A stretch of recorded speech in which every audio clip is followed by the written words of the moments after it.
اعوذ باللہ من الشیطان الرجیم، بسم اللہ الرحمن الرحیم۔ رب اشرح لی صدری ویسر لی امری واحلل عقدۃ من لسانی یفقہوا قولی۔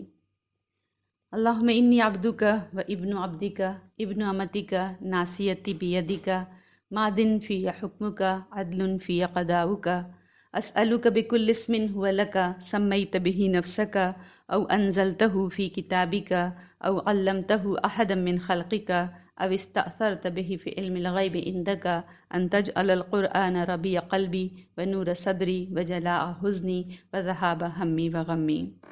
السلام علیکم ورحمۃ اللہ وبرکاتہ۔ کل جس پوائنٹس پہ بات کی تھیں کچھ پوائنٹس پہ، تو اسی سے پھر بات کو شروع کرتے ہیں تاکہ کچھ لوگوں نے جو اس کلاس کو نیا جوائن کیا ہے ان کو سمجھنے میں آسانی ہو اس دورہ قرآن کو انشاءاللہ تعالی۔ اللہ تعالیٰ ہماری مدد فرمائے کہ ہم یہاں سے عمل کے پوائنٹس لے کر ہٹیں۔ اس دورہ قرآن میں عربی کی تلاوت نہیں کروں گی، یہاں ترجمہ اور مختصر سی تفسیر کروں گی انشاءاللہ تعالی۔ تلاوت ہم سب اس کلاس کے شروع ہونے سے پہلے کر لیں اور پھر یہاں اس کلاس میں اس کا ترجمہ اور تفسیر ساتھ ساتھ کریں انشاءاللہ تعالی۔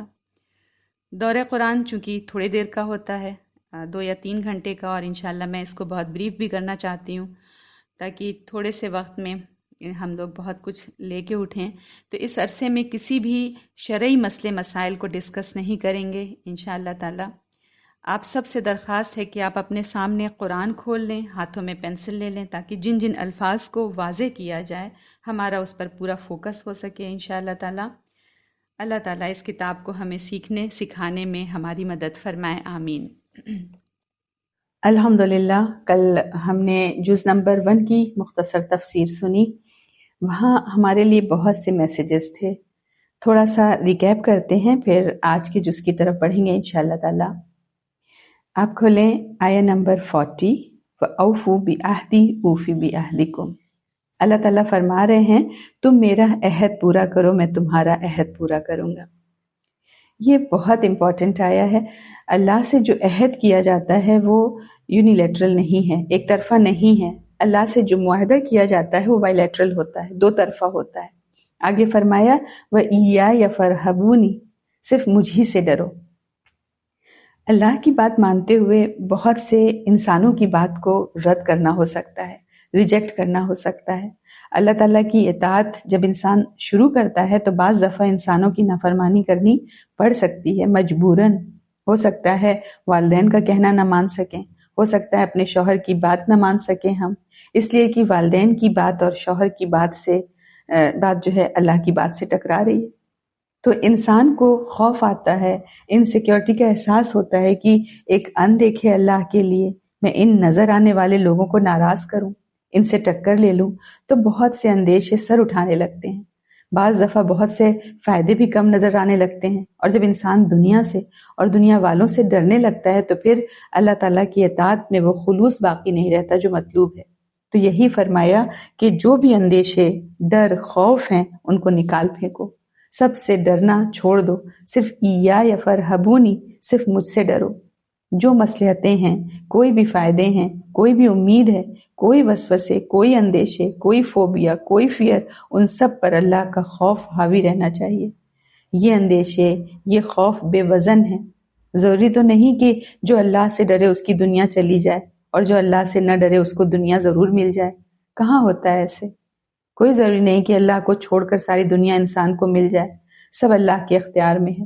تعز من تشاء وتذل من تشاء، عزت اور ذلت سب اللہ کے اختیار میں ہے۔ تو میسج یہ ہے کہ اللہ کا ڈر مانگنے والی چیز ہے، کیونکہ جو اللہ سے ڈرتا ہے وہ کسی سے نہیں ڈرتا، اور جو اللہ سے نہیں ڈرتا اسے ہر چیز کا خوف آتا ہے۔ اللہ سے ڈرنے والا دنیا میں ناکام ہو کر بھی کامیاب، اور اللہ سے نہ ڈرنے والا ہو سکتا ہے ساری دنیا اس کو مل جائے لیکن اللہ کی نظر میں ناکامیاب۔ تو ہم اپنی دعاؤں میں اللہ سے خوف کی دعا شامل کریں کہ اللہم اجعل خشیتک اخوف الاشیاء عندی، اے اللہ اپنے ڈر کو میری تمام چیزوں کے ڈر سے زیادہ کر دے، آمین۔ اور پھر ایک اور آیہ نمبر 50 بھی دیکھیں، وَإِذْ فَرَقْنَا بِكُمُ الْبَحْرَ، ہم نے تمہارے لیے سمندر کو پھاڑ دیا۔ تمہارے لیے راستہ بنایا اور فرعون کو غرق کر دیا۔ اس کی تفسیر تو ہم لوگوں نے کل سنی الحمدللہ۔ آج جو میں سبق کے طور پر اس آیہ کو سلیکٹ کر رہی ہوں، ہم دیکھیں اس میں ایک بڑا دلچسپ ایک بڑی دلچسپ بات نکل رہی ہے کہ دریا کا پھٹنا بنی اسرائیل کے لیے نعمت تھا، لیکن جو بنی اسرائیل کے لیے نعمت تھی فرعون کے لیے نعمت ثابت نہ ہوئی۔ بعض دفعہ ہم کسی کی نعمت دیکھ کر تمنا کرتے ہیں کہ کاش ہمیں مل جائے، ہمیں رشک آتا ہے، حسد آتا ہے ان کے اوپر۔ تو اس آیت سے یہ پیغام مل رہا ہے کہ ہو سکتا ہے کہ نعمت اگر کسی کے لیے نعمت ہو، اگر وہ مجھے مل جائے تو ہو سکتا ہے وہ نعمت ثابت نہ ہو، میرے لیے مصیبت بن جائے۔ فرعون کے لیے دریا کا پھٹنا مصیبت ہو گیا، تباہی کا سامان ہو گیا۔ تو ہم اپنے لیے اس میں سبق لیں کہ ہم کسی دوسرے کی نعمت کو دیکھ کر رشک نہ کریں، تمنا نہ کریں کہ بس ہر حال میں مجھے بھی یہ نعمت مل جائے۔ ہم یہ یقین رکھیں کہ اللہ نے مجھے یہ نعمت نہیں دی تو ہو سکتا ہے میرا فائدہ ہے اس میں، اگر مجھ کو یہ نعمت مل جاتی ہو سکتا ہے میرا نقصان ہو جاتا، یہ نعمت مجھ کو سوٹ نہ کرتی۔ تو یہ سب اللہ تعالیٰ کے اندازے ہیں۔ اب بڑھتے ہیں آج کے جز کی طرف۔ الحمدللہ آج ہم جز نمبر 2 کرنے جا رہے ہیں انشاءاللہ تعالیٰ۔ سورۃ بقرہ کنٹینیو ہو رہی ہے۔ جو مضمون اس وقت آ رہا ہے اس کا تھوڑا سا پس منظر ہمارے ذہنوں میں ہونا چاہیے تاکہ مضمون سمجھنے میں آسانی ہو۔ ہم نے بنی اسرائیل کا ذکر پڑھا۔ بنی اسرائیل کے پاس موسیٰ علیہ السلام کی لائی ہوئی شریعت تھی، اور آپ صلی اللہ علیہ وسلم کے بارے میں بھی ہم سنتے پڑھتے آ رہے ہیں کہ آپ صلی اللہ علیہ وسلم تصدیق کر رہے ہیں تورات کی، یعنی موسیٰ علیہ السلام کی نبوت کی تصدیق کر رہے ہیں۔ اسلامی شریعت نازل ہو رہی تھی رفتہ رفتہ، آہستہ آہستہ، ایک ایک کر کے۔ جہاں جہاں مسلمانوں کو احکام دے دیے گئے تھے وہاں وہاں مسلمان اسی کو فالو کر رہے تھے، اور جہاں جہاں ابھی تک اسلام نے، قرآن نے حکم نہیں دیا تھا ان جگہوں میں مسلمان تورات ہی کی شریعت کی پیروی کر رہے تھے۔ نماز یہودی بھی پڑھا کرتے تھے، ان کا قبلہ بیت المقدس تھا۔ جب نبی اکرم صلی اللہ علیہ وسلم مدینہ تشریف لائے تو آپ صلی اللہ علیہ وسلم نے تقریباً 16-17 مہینے بیت المقدس کی طرف رخ کر کے نماز پڑھی۔ آپ صلی اللہ علیہ وسلم پریشان رہتے، بار بار آسمان کی طرف نظریں جاتی کہ شاید قبلے کی تبدیلی کا حکم آئے۔ اب اسی موضوع سے اس جز کا آغاز ہو رہا ہے، یعنی تحویل قبلہ کا ذکر۔ تحویل قبلہ تو ہو چکی ہے۔ تحویل قبلہ کے بعد زبردست فتنہ اٹھا، بالخصوص یہود کی جانب سے، کہ یہ کیسا پیغمبر ہے، یہ ہماری روایت کا مخالف ہے، ہماری تاریخ کا مخالف ہے، ہمارے دین کا مخالف ہے، ہمارے قبلے کا مخالف ہے، جبکہ یہ کہتا ہے کہ تورات اور موسیٰ پر ہمارا ایمان ہے، بنی اسرائیل کے سارے انبیاء پر ایمان ہے، لیکن اس کے باوجود ہم سے شدید ترین مخالفت۔ یہود کی ان فتنہ پردازیوں سے جو کمزور قسم کے مسلمان تھے وہ بھی متزلزل ہو رہے تھے۔ اس پس منظر میں آگے کی آیات نازل ہو رہی ہیں۔ سنتے ہیں ترجمہ آیت نمبر 142 سے 152 تک۔ اب بیوقوف لوگ کہیں گے کہ مسلمانوں کو کس چیز نے ان کے قبلے سے پھیر دیا؟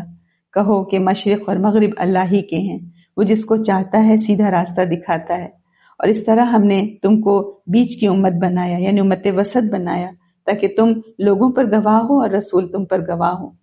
اور جس قبلے پر تم تھے ہم نے اس کو صرف اس لیے ٹھہرایا تھا تاکہ ہم جان لیں کہ کون رسول کی پیروی کرتا ہے اور کون اس سے الٹے پاؤں پھر جاتا ہے۔ اور بے شک یہ بات بھاری ہے مگر ان لوگوں پر نہیں جن کو اللہ نے ہدایت دی ہے، اور اللہ ایسا نہیں کہ تمہارے ایمان کو ضائع کر دے، بے شک اللہ لوگوں کے ساتھ شفقت کرنے والا مہربان ہے۔ ہم تمہارے منہ کا بار بار آسمان کی طرف اٹھنا دیکھ رہے ہیں، بس ہم تم کو اسی قبلے کی طرف پھیر دیں گے جس کو تم پسند کرتے ہو۔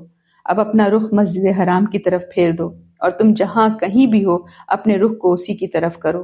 اور اہل کتاب خوب جانتے ہیں کہ یہ حق ہے اور ان کے رب کی جانب سے ہے، اور اللہ بے خبر نہیں اس سے جو وہ کر رہے ہیں۔ اور اگر تم ان اہل کتاب کے سامنے تمام دلیلیں پیش کر دو تب بھی وہ تمہارے قبلے کو نہ مانیں گے، اور نہ تم ان کے قبلے کی پیروی کر سکتے ہو، اور نہ وہ خود ایک دوسرے کے قبلے کو مانتے ہیں۔ اور اس علم کے بعد جو تمہارے پاس آ چکا ہے، اگر تم ان کی خواہشوں کی پیروی کرو گے تو یقیناً تم ظالموں میں ہو جاؤ گے۔ جن کو ہم نے کتاب دی ہے وہ اس کو اس طرح پہچانتے ہیں جس طرح اپنے بیٹوں کو پہچانتے ہیں، اور ان میں سے ایک گروہ حق کو چھپاتا ہے حالانکہ وہ اس کو جانتا ہے۔ حق وہ ہے جو تیرا رب کہے، بس تم ہرگز شک کرنے والوں میں سے نہ بنو۔ ہر ایک کے لیے ایک رخ ہے جدھر وہ منہ کرتا ہے، بس تم بھلائیوں کی طرف دوڑو۔ تم جہاں کہیں ہوگے اللہ تم سب کو لے آئے گا، بے شک اللہ سب کچھ کر سکتا ہے۔ اور تم جہاں سے بھی نکلو اپنا رخ مسجد حرام کی طرف کرو، بے شک یہ حق ہے تمہارے رب کی طرف سے ہے۔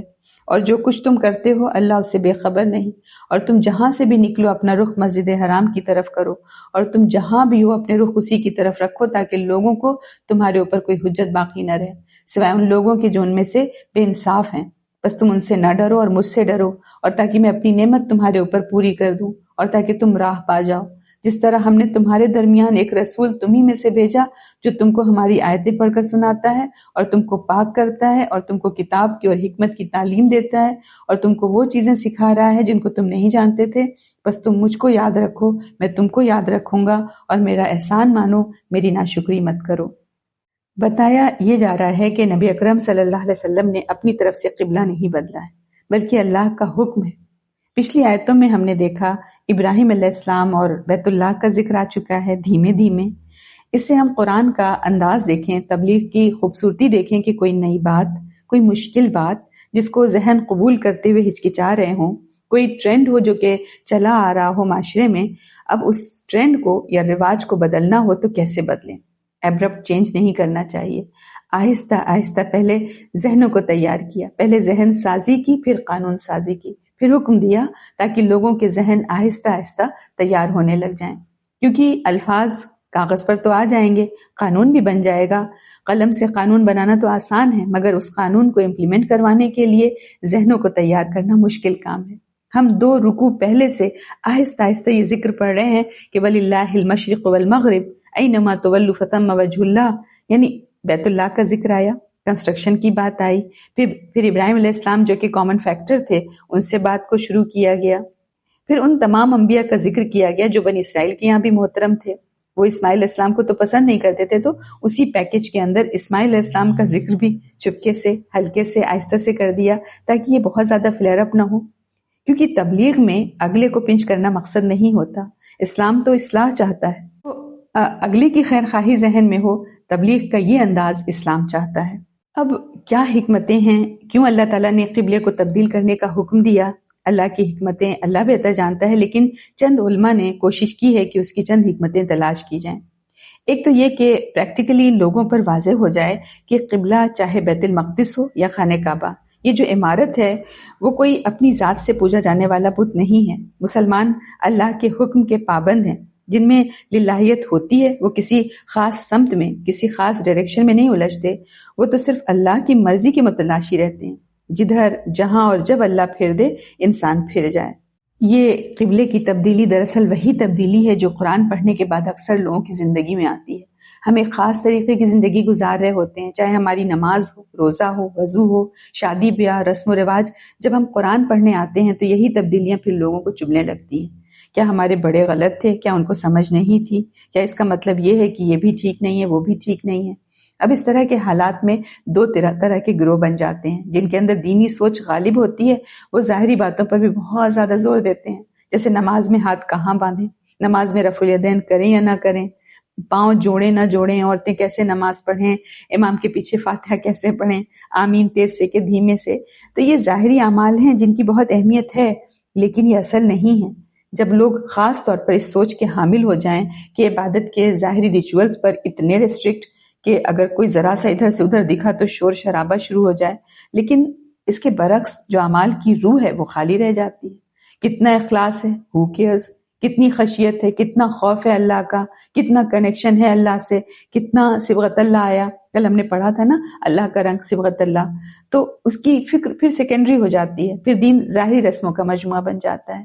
جب کوئی موقع آیا جشن منا لیا، حج کا موقع آیا حج کر لیا، رمضان آیا روزہ رکھ لیا، لیکن اس عبادت سے ہماری تربیت پر جو اثر ہونا چاہیے وہ مفقود رہتا ہے۔ تو اللہ تعالیٰ قبلے کی تبدیلی سے یہی سوچ ختم کرنا چاہتا ہے۔ ہم دیکھیں یہود کے پاس کوئی قبلہ نہیں ہے، نصارہ کے پاس کوئی قبلہ نہیں ہے، دنیا میں مسلمان واحد قوم ہے جس کے پاس یہ قبلہ ہے۔ اس قبلے نے سب کو جوڑ رکھا ہے اور کسی کے پاس کوئی قبلہ نہیں۔ یہ عظیم الشان احسان اللہ تعالیٰ کا ہے کہ ہمیں مرکزی ملت بنایا، اسی کے ساتھ ساتھ مرکزی قبلہ دیا۔ اب یہ طوفان مچا رہے ہیں یہود، تو ان کو مچانے دو، یہ اللہ کی نعمت ہے جس کا انتظام ہو رہا ہے، تو یہود کو نکالا جا رہا ہے، کو یعنی اب ڈسکوالیفائی کیا جا رہا ہے، معزول کیا جا رہا ہے، اور ان کی جگہ اب مسلمان امت اس عہدے پر فائز ہو رہی ہے۔ یہودیوں کی ماتحتی میں کام کرنے والے نہیں ہیں مسلمان، تو ایسے بنی اسرائیل کو جاب سے نکال دیا گیا۔ اب مسلمانوں کا سلیکشن ہوا ذمہ داریاں بھی آئیں.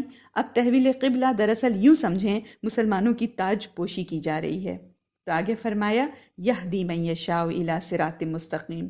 پتہ چلا مشرق اور مغرب نہیں بلکہ ہدایت کی فکر اصل فکر ہے.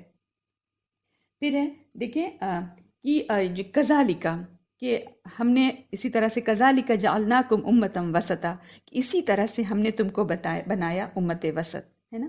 تو اسی طرح مطلب کیا کہ جو بنی اسرائیل کی جو باتیں بتائی جا رہی تھیں کہ اتنی لمبی تاریخ جو سنائی جا رہی تھی بنی اسرائیل کی، وہ داستان سازی کے طور پہ تھوڑی، کوئی داستان گوئی کے طور پر تھوڑی کہ دیکھو بنی اسرائیل ہم نے تم کو یہ نعمتیں دیں، ہم نے تم کو یہ دیا، نہیں، بلکہ اے مسلمانوں تم کو عبرت دلائی جا رہی تھی، تم کو بتایا جا رہا تھا کہ تم سبق حاصل کر لو، تم کو بھی اللہ فضیلت دینے والا ہے، بڑے اونچے مقام پر کھڑے ہو رہے ہو، اس مقام کو ذرا پہچانو، کتنا نمایاں کر رہا ہے اللہ تم کو، کتنی بلندی پر کھڑے ہو. تو جہاں بلندی پر کھڑے ہونا بڑا آنر، بڑا اعزاز ہے، وہیں ذمہ داری بھی ہے، اور اس بلندی سے گرنے پر ہڈیاں بھی نہیں بچیں گی.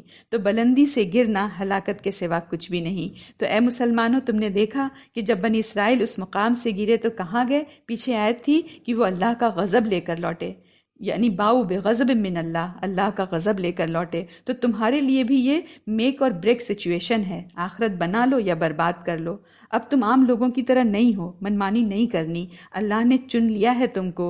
هو اجتباکم وَكَذَلِكَ جَعَلْنَاكُمْ أُمَّةً وَسَطًا، تم کو ذمہ داری دے دی ہے، تم کو امت وسط بنایا. ذمہ داری کیا ہے؟ لِتَكُونُوا شُهَدَاءَ عَلَى النَّاسِ، ذمہ داری کے ساتھ امت وسط بنایا تاکہ تم دنیا کے لوگوں پر گواہ ہو.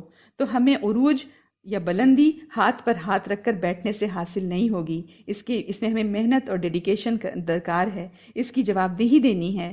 تم دنیا والوں پر گواہی دو گے، اور وَيَكُونَ الرَّسُولُ عَلَيْكُمْ شَهِيدًا، اور رسول گواہی دیں گے کہ انہوں نے پیغام پہنچایا کہ نہیں، تم نے پیغام پہنچایا کہ نہیں. تم کون؟ ہم سے یہ سوال کیا جا رہا ہے کہ لِتَكُونُوا شُهَدَاءَ عَلَى النَّاسِ، تاکہ تم لوگوں پر گواہ بن جاؤ. تو ہمیں یہ تیار ہونا ہے کہ تم نے پیغام پہنچایا کہ نہیں پہنچایا. تم کون؟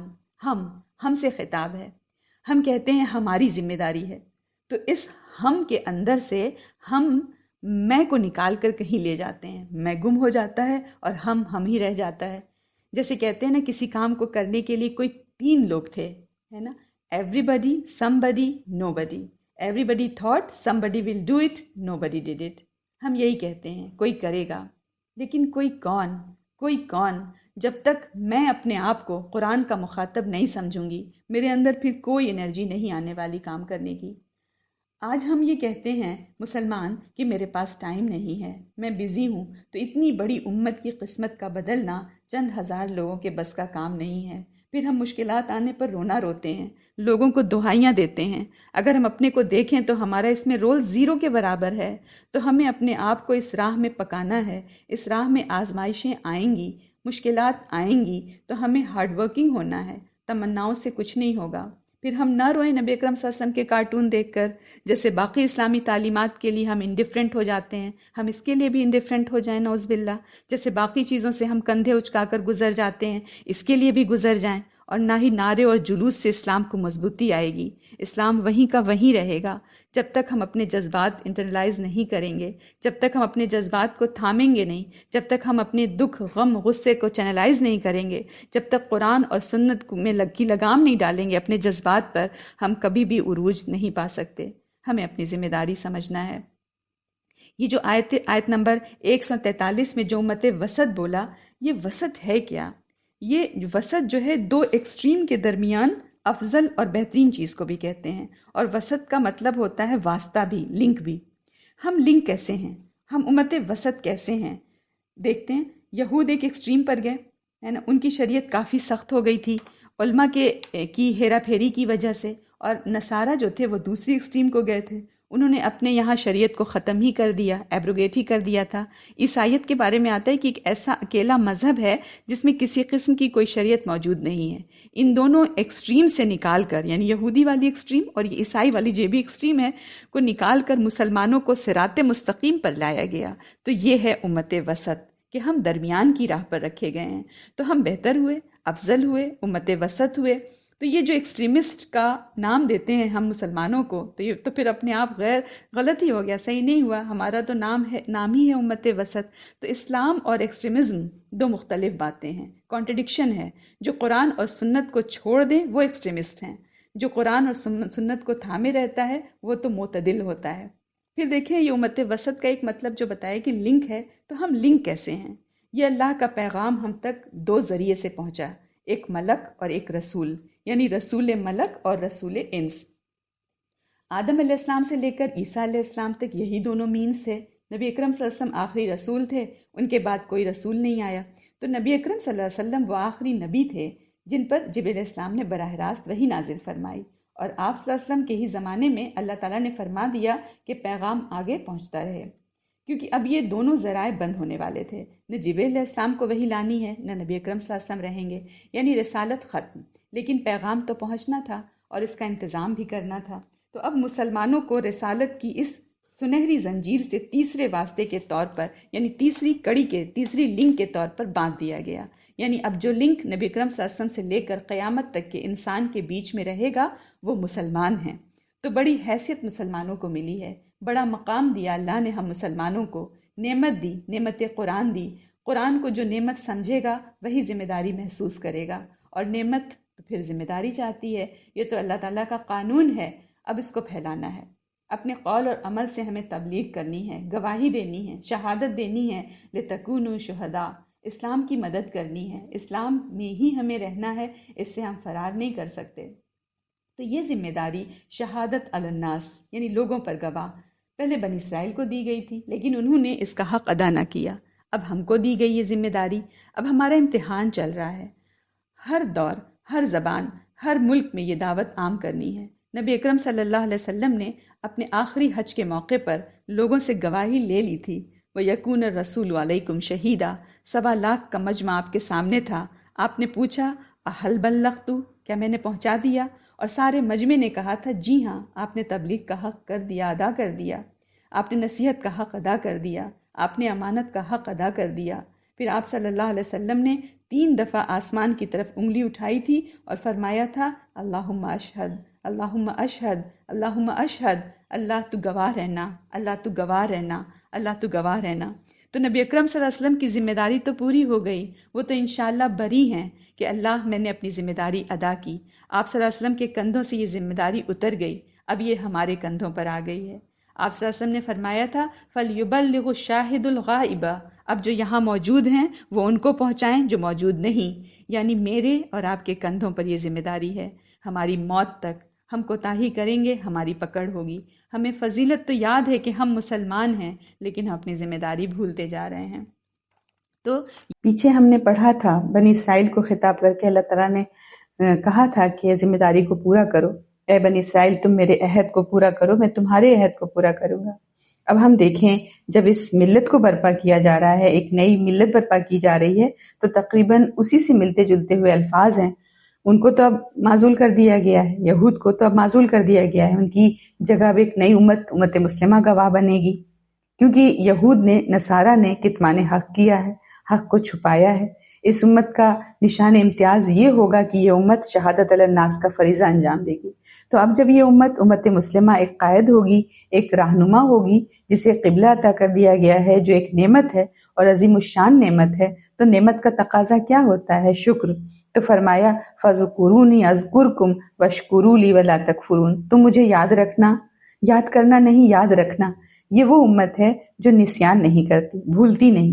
ہم نے پڑھا ہے کہ جب یہود اور نصارہ اور مشرکین مخاطب ہوتے ہیں تو اس کا مطلب ہوتا ہے یاد کرو، کیونکہ ان کی صفت نعمتوں کو بھولنا، فراموش کرنا ہے. لیکن جب اس امت کو مخاطب کیا جاتا ہے تو اس کا مطلب ہوتا ہے یاد رکھنا. ہم اس عظیم الشان نعمت سے تم کو سرفراز کر رہے ہیں، تو تم مجھ کو یاد رکھنا، میں تمہیں یاد رکھوں گا، اور میرا شکر ادا کرنا. تم کو امت وسط بنایا گیا. ساری قوموں کے مقابلے میں یہ بہت بڑی فضیلت ہے، بہت بڑی نعمت ہے، تو تم شکر ادا کرنا، ناشکری مت کرنا. ہمارا تم سے تعلق کوئی قومی تعلق نہیں ہے، خاندانی تعلق نہیں ہے کہ تم ناشکری کرتے چلے جاؤ اور ہم تمہارا ساتھ دیتے چلے جائیں. نہیں، ایسا نہیں ہو سکتا. لَإِن شَكَرْتُمْ لَأَزِيدَنَّكُمْ، میرا شکر ادا کرو گے میں مزید دیتا جاؤں گا. تو ذمہ داری ہے پوری کرنی. آگے ہے آیت نمبر 153 سے 157. یا ایھا الذین آمنوا استعینوا بالصبر والصلاۃ، اے ایمان والو صبر اور نماز سے مدد حاصل کرو، بے شک اللہ صبر کرنے والوں کے ساتھ ہے. اور جو لوگ اللہ کی راہ میں مارے جائیں ان کو مردہ مت کہو بلکہ وہ زندہ ہیں مگر تم کو خبر نہیں. اور ہم ضرور تم کو آزمائیں گے، کچھ ذرا ڈر سے، بھوک سے، مالوں جانوں اور پھلوں میں کمی سے، اور ثابت قدم رہنے والوں کو خوشخبری دے دو جن کا حال یہ ہے کہ جب ان کو کوئی مصیبت پہنچتی ہے تو وہ کہتے ہیں ہم اللہ کے ہیں اور ہم اسی کی طرف لوٹنے والے ہیں. یہی لوگ ہیں جن کے اوپر ان کے رب کی شاباشیاں ہیں اور رحمت ہے، اور یہی لوگ ہیں جو راہ پر ہیں. مومنوں سے خطاب ہے کہ تحویل قبلہ کے ساتھ ہی جو فتنہ اٹھا ہے اس کا سدباب کیا ہے. فتنہ کیا اٹھائیں گے یہود؟ یہ للکاریں گے، مشرکین کو للکاریں گے، خود بھی سازشیں کریں گے، مشرکین کو بھی ابھاریں گے. مشرکین کو ابھاریں گے تو کیا ہوگا؟ جنگ ہوگی. جنگ ناگزیر ہے. مسلمان بھی چاہیں گے کہ جب خانہ کعبہ ہمارا قبلہ ہے تو اس قبلے کو کیسے آزاد کیا جائے. تو ہم جانتے ہیں کہ اسی قبلے کی آزادی کے سلسلے میں جنگ ہوئی ہے، پہلی جنگ غزوہ بدر. اور اس غزوہ بدر کا پیش خیمہ کون بنا؟ یہی یہود. اس کے پس منظر میں یہود ہی ہیں. انہی نے مشرکین کو ابھارا، خوب ابھارا اور جنگ کے میدان تک گھسیٹ لائے. اب جب جنگ ہونے والی ہے تو مسلمانوں کو اہم ترین ہدایت دی جا رہی ہے. پہلی ہدایت ہے یا ایھا الذین آمنوا استعینوا بالصبر والصلاۃ، اے ایمان والو مدد طلب کرو. کس کے ذریعے؟ صبر کے ذریعے اور نماز کے ذریعے. پھر آگے ہے ان اللہ مع الصابرین، اللہ صبر کرنے والوں کے ساتھ ہے. آغاز صبر سے کیا ہے اور آیا ختم ہو رہی ہے صابرین کے ساتھ اللہ ہے. حالانکہ کہا ہے کہ مدد طلب کرو صبر اور نماز دونوں کے ذریعے، دو چیزوں سے، صبر اور نماز سے، لیکن کہا کہ اللہ صبر کرنے والوں کے ساتھ ہے. یہ نہیں کہا کہ ان اللہ مع المصلین، اللہ ساتھ ہے نماز پڑھنے والوں کے بھی. ذہن میں آتا ہے نا کہ ان اللہ مع الصابرین کے ساتھ ساتھ ان اللہ مع المصلین بھی پھر ہونا چاہیے تھا، لیکن صلاح کے ساتھ اللہ کی معیت، اللہ کے ساتھ ہونے کا ذکر نہیں کیا. کیوں؟ ایسا کیوں ہے؟ کیا نمازیوں کے ساتھ اللہ نہیں ہے؟ صبر سب کچھ ہے. صبر کامیابی کی کلید ہے. صبر کے بغیر کچھ نہیں. صبر کے بغیر کوئی قوم ترقی نہیں کر سکتی. اس قوم کا خصوصی وصف بتایا صبر ہے. بنی اسرائیل کا تذکرہ کرنے کے بعد ہے کہ ہم نے ان کو امام بنایا تھا اس وجہ سے کہ وہ صابر تھے.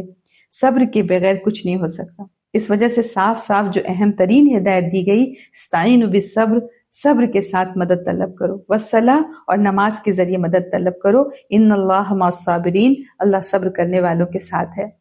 تو اس کی علماء کہتے ہیں حقیقت یہ ہے کہ جہاں تک نماز کی بات ہے تو نماز میں تو اللہ ساتھ ہے ہی.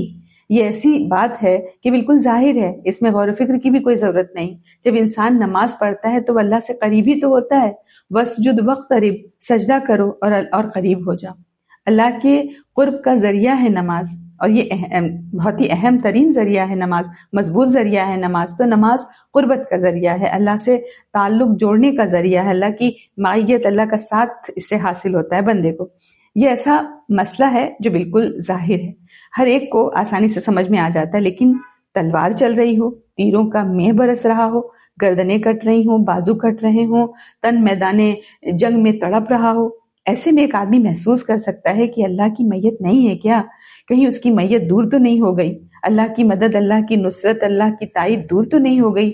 یہ ذہن میں بات آ سکتی ہے کہ اللہ کا ساتھ اور تیر لگ رہا ہے، اللہ کا ساتھ اور گردنیں کٹیں، تیر کی بارش ہو رہی ہے اور اللہ کی مدد ہے ان کے ساتھ. یہ سوال تو آ سکتے ہیں نا ذہن میں. تو یہ پیچیدہ عقیدہ تھا، پیچیدہ مسئلہ تھا کہ فرمائے یقیناً تیروں کی بارش ہوگی، تلواریں چلیں گی، سر کٹیں گے، بازو کٹیں گے، لاشیں تڑپیں گی، سب ہوگا، مگر یہ نہ سمجھنا کہ اللہ ناراض ہے. نہیں، اللہ ناراض نہیں ہے، اللہ آزما رہا ہے. اللہ آزماتا ہے مگر ساتھ ہے. تو وہی فرمایا صبر کرنے والوں کے ساتھ اللہ ہے. جب مصیبتیں آتی ہیں اس وقت صبر کرو. اس وقت جو صبر کرتا ہے اللہ کی نصرت دباتی ہے. اور بظاہر جو سر کٹ رہے ہیں وہ آزمائش ہے. وَلَنَبْلُوَنَّكُمْ بِشَيْءٍ مِّنَ الْخَوْفِ، آزمائشیں تو ہم لائیں گے، ضرور لائیں گے. یہ معمولی امت نہیں ہے، یہ امت جو ہے امت مسلمہ ہے. شہادت کا فریضہ اس کو انجام دینا ہے. یہ عظیم نعمت اس کو دی گئی ہے، قبلہ دیا گیا ہے. یہ نعمت ہے اور نعمت آزمائش مانگتی ہے، اور آزمائشوں کے بغیر کوئی قوم ترقی نہیں کرتی. ہر مسلمان کے ذہن میں یہ تصور ہے نا کہ جنت ہم مسلمانوں کے لیے، تو یہ جنت بغیر آزمائش کے نہیں ملنے والی. تو مسلمانوں سے کہا جا رہا ہے کہ یہ یاد رکھو اور ابھی سے اس کی تیاری کرو. بے شیء من الخوف، کچھ خوف ہوگا. اس کو بہت زیادہ مت سمجھنا، بے شیء کچھ خوف ہوگا، اہمیت مت دینا پھر اس کو. والجوع، اور جنگیں ہوتی ہیں، جو مطلب بھوک، تو خطرات آتے ہیں، بھوک لگتی ہے، اور جنگ خصوصاً اس وقت شباب پر ہوتی ہے جب لنچ ٹائم ہوتا ہے. وہ نقص من الاموال، اور مال کی کمی ہوگی، باہر سے مال آنا بند ہو جائے گا، راستے بند ہو جائیں گے، بھوک مری ہو سکتی ہے، تنگی ہو سکتی ہے، رسد کے ذرائع اور وسائل یہ کاٹ سکتے ہیں. تم مت گھبرانا. والانفس، اور جانیں بھی جائیں گی، والثمرات، اور پیداوار کی بھی کمی ہوگی، کھیتی باڑی نہیں ہونے پائے گی، باغات کا انتظام نہیں ہو پائے گا، لگے لگائے باغات بھی کاٹنے پڑ سکتے ہیں، دشواریاں آئیں گی، یعنی زبردست بھوکمری ہو سکتی ہے، زبردست بھوک کی آزمائش میں ڈالے جا سکتے ہو. لیکن یاد رکھنا بے شیء، کچھ ہوگا، طویل نہیں ہو سکتی یہ آزمائش، کچھ ہوگا. تمہارا کام کیا ہے؟ صبر کرنا، صبر. اور ان راہوں میں جو مارے جائیں ان کو مردہ نہ کہنا، وہ زندہ ہیں، ان کی زندگی کیسی ہے اس کا تمہیں شعور اور ادراک نہیں ہو سکتا. مطلب یہ کہ پہلے ہی بتا دیا کہ ان راہوں میں شہادتیں ہوں گی. یہ ایسا راستہ نہیں ہے جو آسان ہو، اس امت کا راستہ آسان نہیں ہے. یہاں پھول نہیں کانٹے آئیں گے، تمہیں مقابلہ کرنا پڑے گا. جب تک تم مقابلہ نہیں کرو گے تم کامیابی کی منزل سے ہمکنار نہیں ہو سکتے. اور یہ دشمن تم کو چین سے نہیں رہنے دے گا، یہ دشمن تم کو مٹا ڈالے گا، کیونکہ ہر وقت تمہارے چکر میں یہ پڑا ہوا ہے. یہ دشمن ایسا دشمن ہے کہ وہ چاہتا ہے کہ تم اپنے دین سے پھر جاؤ. آگے آئے گا، ہم پڑھیں گے انشاءاللہ تعالیٰ. تو تم جمے رہنا نماز کے ساتھ، صبر کے ساتھ، تو اللہ کی تائید تمہیں حاصل ہوگی. پھر آگے دیکھیں جس نوٹ پر بات ختم ہو رہی ہے وبشر الصابرین، پھر مطلب یہاں پہ دیکھیں صابرون ہے نا ختم کی. پہلے تھا ان اللہ مع الصابرین، اور یہاں پر ہے وبشر الصابرین. اے نبی صبر کرنے والوں کو خوشخبری سنا دو. بنی اسرائیل کو جمامت کے منصب پر فائز کیا گیا تھا. کیوں کیا گیا تھا؟ کیونکہ انہوں نے صبر کیا تھا. صبر کرنے والوں کو ہم کیا بناتے ہیں؟ ہم امام بناتے ہیں. تم کو امامت کا مرتبہ ہم دے رہے ہیں، لیکن شرط رکھ رہے ہیں صبر. تم صبر کرو گے، جہاں تم بے صبری کرو گے تم امامت کے منصب پر فائز پھر نہیں رہ سکتے، تم کو پھینک دیا جائے گا. اللہ سے تمہارا تعلق گروہی نہیں ہے، بلکہ کچھ اوصاف ہیں، کچھ شرائط ہیں، کچھ تقاضے ہیں جو تم کو پورے کرنے ہوں گے. اور صبر بھی کیسا ہو؟ اعلیٰ کوالٹی کا. اذا اصابتہم مصیبت، جب بھی کوئی مصیبت پہنچے تو ان کا صبر ایسا ہو کہ وہ بلبلائیں نہیں، بے چین نہیں ہو، آہذاری نہ ہو، بلکہ زبان پر ہو انا للہ و انا الیہ راجعون، ہمارا مرنا اور جینا اللہ کے لیے ہے، ہم اسی کے موتی اور اسی کے فرمانبردار ہیں، اور ہم اسی کی طرف پلٹنے والے ہیں. یہ زندگی تو چند روزہ ہے. انا للہ و انا الیہ راجعون، یہ کیا کہا؟ یہ کیسا کلمہ ہے؟ مکمل اعتماد، مکمل توکل، اللہ کی رضا پر قانع ہونا، اللہ کی مرضی پر ہم راضی ہیں، کوئی شکوہ نہیں، کوئی گلہ نہیں، کوئی آزاری نہیں. انا للہ و انا الیہ راجعون. جب یہ عزم مصمم ہو، یہ پختہ عزم ہو اللہ کی رضا پر قائم ہونے کا، تو مصیبت نہیں رہ جاتی. ہم دیکھیں میدان جنگ میں صحابہ کا حال، سر تن سے جدا ہو رہے ہیں، ایسے جیسے درختوں سے پتیاں جھڑتی ہیں، مگر پائے ثبات میں لغزش نہیں آئی. کیوں؟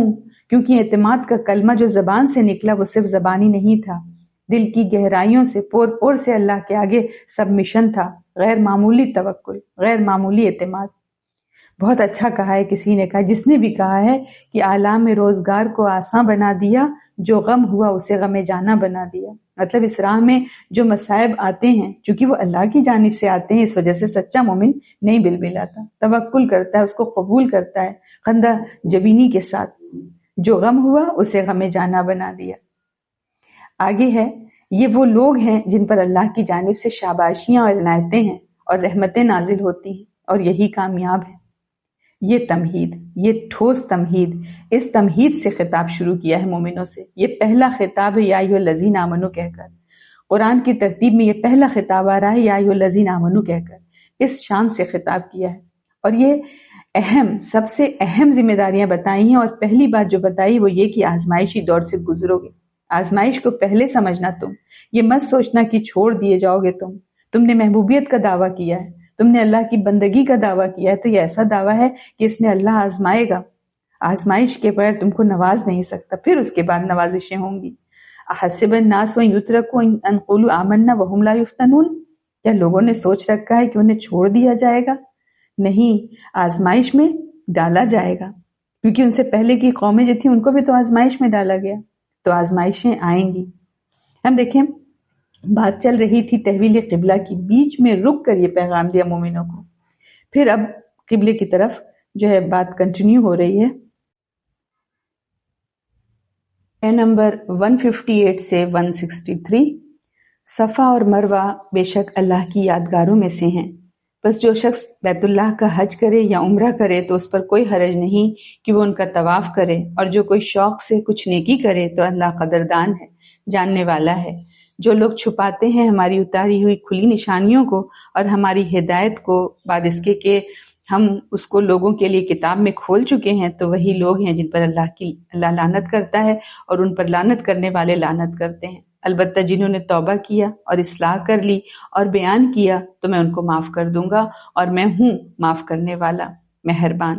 بے شک جن لوگوں نے انکار کیا اور اسی حال میں مر گئے تو وہی لوگ ہیں کہ ان پر اللہ کی اور فرشتوں کی اور آدمیوں کی سب کی لعنت ہے، اسی حال میں وہ ہمیشہ رہیں گے، ان پر عذاب ہلکا نہ کیا جائے گا اور نہ ان کو ڈھیل دی جائے گی۔ اور تمہارا معبود ایک ہی معبود ہے، اس کے سوا کوئی معبود نہیں، وہ بڑا مہربان ہے، نہایت رحم والا ہے۔ ان الصفا والمروۃ من شعائر اللہ، شاعر اللہ سے کیا مراد ہے؟ اللہ کی نشانیاں۔ اللہ کی نشانیاں ہیں، کس چیز کی نشانیاں؟ اللہ کی فرما برداری کی، اللہ کی قربانی کی، اثار کی، بندگی رب کی، یہ سب نشانیاں ہیں کہ بندے نے کس طرح سے اطاعت کی، اللہ کے احکام کی اطاعت کی ہے۔ تو یہ فداکاری کی، جانثاری کی، قربانی کی نشانیاں ہیں۔ یہ کیوں کہا جا رہا ہے؟ کیوں صفا مروہ کا ذکر ہو رہا ہے؟ یہود جو فتنہ اٹھا رہے ہیں انہوں نے بہت تحریفات کی ہیں، بہت ہیرا پھیری کی ہیں۔ قرآن بتاتا ہے کہ ابراہیم علیہ السلام نے خانہ کعبہ کی تعمیر کی ہے اور قبلہ اس کو بنایا، مگر یہ اس کو تسلیم نہیں کرتے۔ کیا کہتے ہیں؟ بھی بکہ جو آیا ہے کہ وادی مبارکہ بیت المقدس کو کہتے ہیں، صفا مروہ دو پہاڑیاں، اس کا بھی پتہ نہیں کیا کیا انہوں نے نام دے دیا، بدل دیا۔ تو کہا جا رہا ہے کہ دیکھو انہوں نے کتنی تحریفات کی ہیں، ان کو سمجھایا جا رہا ہے کہ صفا مروہ سب اللہ کی نشانیاں ہیں۔ پھر آگے بتایا جا رہا ہے کہ یہود کتنے ٹھیٹ ہیں، اللہ کی شریعت میں تبدیلیاں کی، یکتمون ما انزلنا من البینات والہدی، بہت سے احکام کو چھپا رہے تھے۔ کیا چھپا رہے تھے؟ توریت میں تھا کہ ابراہیم علیہ السلام کا قبلہ خانہ کعبہ ہے، ابراہیم علیہ السلام مکہ میں ہیں، اسماعیل علیہ السلام کو یہاں لا کر بسایا ہے۔ بیت المقدس کی تعمیر ابراہیم علیہ السلام نے نہیں کی، یعقوب علیہ السلام نے کی، اور یعقوب علیہ السلام پوتے ہیں ابراہیم علیہ السلام کے۔ خانہ کعبہ کے 40 سال بعد بیت المقدس کی تعمیر ہوئی، یہ بخاری کی روایت میں، اور اس کا قبلہ خانہ کعبہ ہے۔ تو یہ چھپا رہے ہیں، ان کو ہدایت دی گئی تھی قبلے کے بارے میں، صفا مروہ کی، شعائر اللہ کی، مینا کی، مزدلفہ کی، عرفات کی، سب کا ذکر ہے، لیکن انہوں نے توریت کو چھپایا۔ تو یہی بتایا کہ یہ چھپاتے ہیں ما انزلنا من البینات والہدی۔ آگے ہے الا الذین تابوا واصلحوا وبینوا، جنہوں نے الذین تابوا، جنہوں نے توبہ کیا، یعنی یہودیت سے توبہ کی، قرآن کی صداقت پر ایمان جو لے آئے، پھر آگے وصلحوا، اور جو تحریفات گھسا دی تھی ان کو درست بھی کر لیا، وبینوا، اور پھر اس کو واضح بھی کیا کہ دیکھو ہم نے یہ تحریفات کی تھی، اب ہم اس سے باز آ گئے۔ تو اللہ تعالیٰ فرماتا ہے ان پر اللہ رحم کرنے والا ہے۔ تو دشمن اللہ تعالیٰ، بندہ اللہ کا دشمن نہیں ہے، بشرطے کہ وہ احکام کو مان لے۔ پھر آگے مسلمانوں سے خطاب ہے کہ تم انہیں نظر انداز کرو، یہ کبر میں مبتلا ہیں، تمہارا معبود تو ایک ہے۔ پھر آگے توحید کے زبردست دلائل دیے گئے ہیں۔ ان فی خلق السماوات والارض، آیہ نمبر 164 سے 165، اس کا ترجمہ پہلے دیکھتے ہیں انشاءاللہ۔ بے شک آسمانوں اور زمین کی بناوٹ میں اور رات اور دن کے آنے جانے میں اور ان کشتیوں میں جو انسانوں کے کام آنے والی چیزیں لے کر سمندر میں چلتی ہیں، اور اس پانی میں جس کو اللہ نے آسمان سے اتارا، پھر اس سے مردہ زمین کو زندگی بخشی، اور اس نے زمین میں سب قسم کے جانور پھیلا دیے، اور ہواؤں کی گردش میں اور بادلوں میں جو آسمان و زمین کے درمیان حکم کے تابع ہیں، ان لوگوں کے لیے نشانیاں ہیں جو عقل سے کام لیتے ہیں۔ اور کچھ لوگ ایسے ہیں جو اللہ کے سوا دوسروں کو اس کا برابر ٹھہراتے ہیں، ان سے ایسی محبت رکھتے ہیں جیسی محبت اللہ سے رکھنا چاہیے، اور جو ایمان والے ہیں وہ سب سے زیادہ اللہ سے محبت رکھنے والے ہیں۔ اور اگر یہ ظالم اس وقت کو دیکھ لیں جبکہ وہ عذاب کو دیکھیں گے کہ زور سارا کا سارا اللہ کا ہے، اور اللہ بڑا سخت عذاب دینے والا ہے۔ فی خلق السماوات والارض واختلاف اللیل والنہار، کہ بے شک آسمان اور زمین کی پیدائش میں، رات اور دن کے آنے جانے میں، ان کشتیوں میں جو کہ سمندروں میں چلتی ہیں، تیرتی ہیں، اور جو لوگوں کو نفع پہنچاتی ہیں، اور آسمان سے جو پانی اترتا ہے جس سے کہ زمین کو اس کی مردہ ہونے کے بعد زندگی دیتا ہے اللہ تعالیٰ، اور ہواؤں کے چلنے میں اور بادلوں کے ڈیوٹی وغیرہ میں عقل مندوں کے لیے نشانیاں ہیں۔ تو اللہ کے ایک الہ ہونے کی دلیل ہے اس آیت میں۔ یہ جو آیت ہے، اس آیت کو آیت الآیات کہتے ہیں، یعنی آیتوں کی آیت ہے یہ۔ اس میں اللہ تعالیٰ کے سات نظم کا ہے نا، اور 7 تدابیر کا ذکر ہے، 7 انتظام کا، اللہ تعالیٰ کے مینجمنٹ کا ذکر ہے۔ یہ ایک ایسی آیت ہے جس میں اللہ تعالیٰ کی بہت سی نشانیاں بیان ہوئی ہیں، آسمان و زمین کی، رات اور دن کی، سمندر میں کشتیوں اور جہازوں کا چلنا، ہر قسم کے جانور، ہواؤں کا الٹ پھیر، ہواؤں کا چلنا، بارش، بادلوں کی ڈیوٹی۔ تو ہمارے سامنے پھیلی ہوئی یہ کائنات، یہ دنیا اللہ تعالیٰ کا ایک عظیم الشان انٹروڈکشن ہے، تعارف ہے۔ زمین و آسمان جیسا کارخانہ چلانا، تمام چیزوں کا حد درجہ ہم آہنگی کے ساتھ کام کرنا ثابت کرتا ہے کہ اس کا جو خالق ہے وہی اس کا مالک بھی ہے۔ اللہ کی ان ساری نشانیوں میں فائدہ پہنچانے کی صلاحیت پتہ دے رہی ہے کہ یہ جو منصوبہ بندی کسی مکمل نالج کے ساتھ، مکمل شعور کے ساتھ اور بہت ہی ارادے کے ساتھ کی گئی ہے۔ ان فی خلق السماوات والارض، کہ آسمان و زمین کی پیدائش، اس کی تاحد نگاہ، نگاہ سے پرے، نگاہ کے آگے، نگاہ کے پیچھے، اس کی وسعت، اس کی چوڑائی، اللہ کی عظمت کو بیان کر رہی ہے۔ اختلاف اللیل والنہار، رات و دن کا ایک دوسرے کے پیچھے آنا، روشن کو اندھیرا، اندھیرے کو روشن کر دینا، تاکہ دن میں نجات، تاکہ دن میں جو ہے ہم وہ کمائی کر سکیں، کسب معاش ہو سکے، بزنس وغیرہ ہو سکے، اور رات کو تھکن مٹا کر آرام ہو سکے۔ پھر موسم کا بدلنا، اس کی تبدیلیاں، رات و دن کا لمبا چھوٹا ہونا، گیلیکسیز، آربٹ، روٹیشن، ریولیوشن، ان کے پاتھس، ان کا موومنٹ، سورج کا نکلنا، ان کا ڈوبنا، غروب ہونا، چاند گرہن، سورج گرہن، ایسا نظام ہے کہ انسانی دماغ حیران ہے، اتنا پریسائز ان کا موومنٹ ہے۔ پھر بتایا والفلک التی تجری، سمندر میں کشتی اور جہاز کا چلنا اشارہ ہے ٹریڈ اینڈ فائنانس کی طرف، جس سے ہماری تجارتی زندگی میں آسانی ہوتی ہے، ہمارے سفر میں آسانی ہوتی ہے، سامان منتقل کرنے میں آسانی ہوتی ہے۔ کہاں ایک پتھر بھی پانی میں ڈالیں تو وہ ڈوب جائے، کہاں اتنا بڑا ٹن جہاز میں نا، جسے تعمیر کرنے میں اللہ تعالیٰ نے انسانوں کو وہ ذہن، وہ صلاحیت دی کہ وہ پانی کا سینہ چیر کر ایک سمندر سے دوسرے سمندر میں تیرتا رہتا ہے۔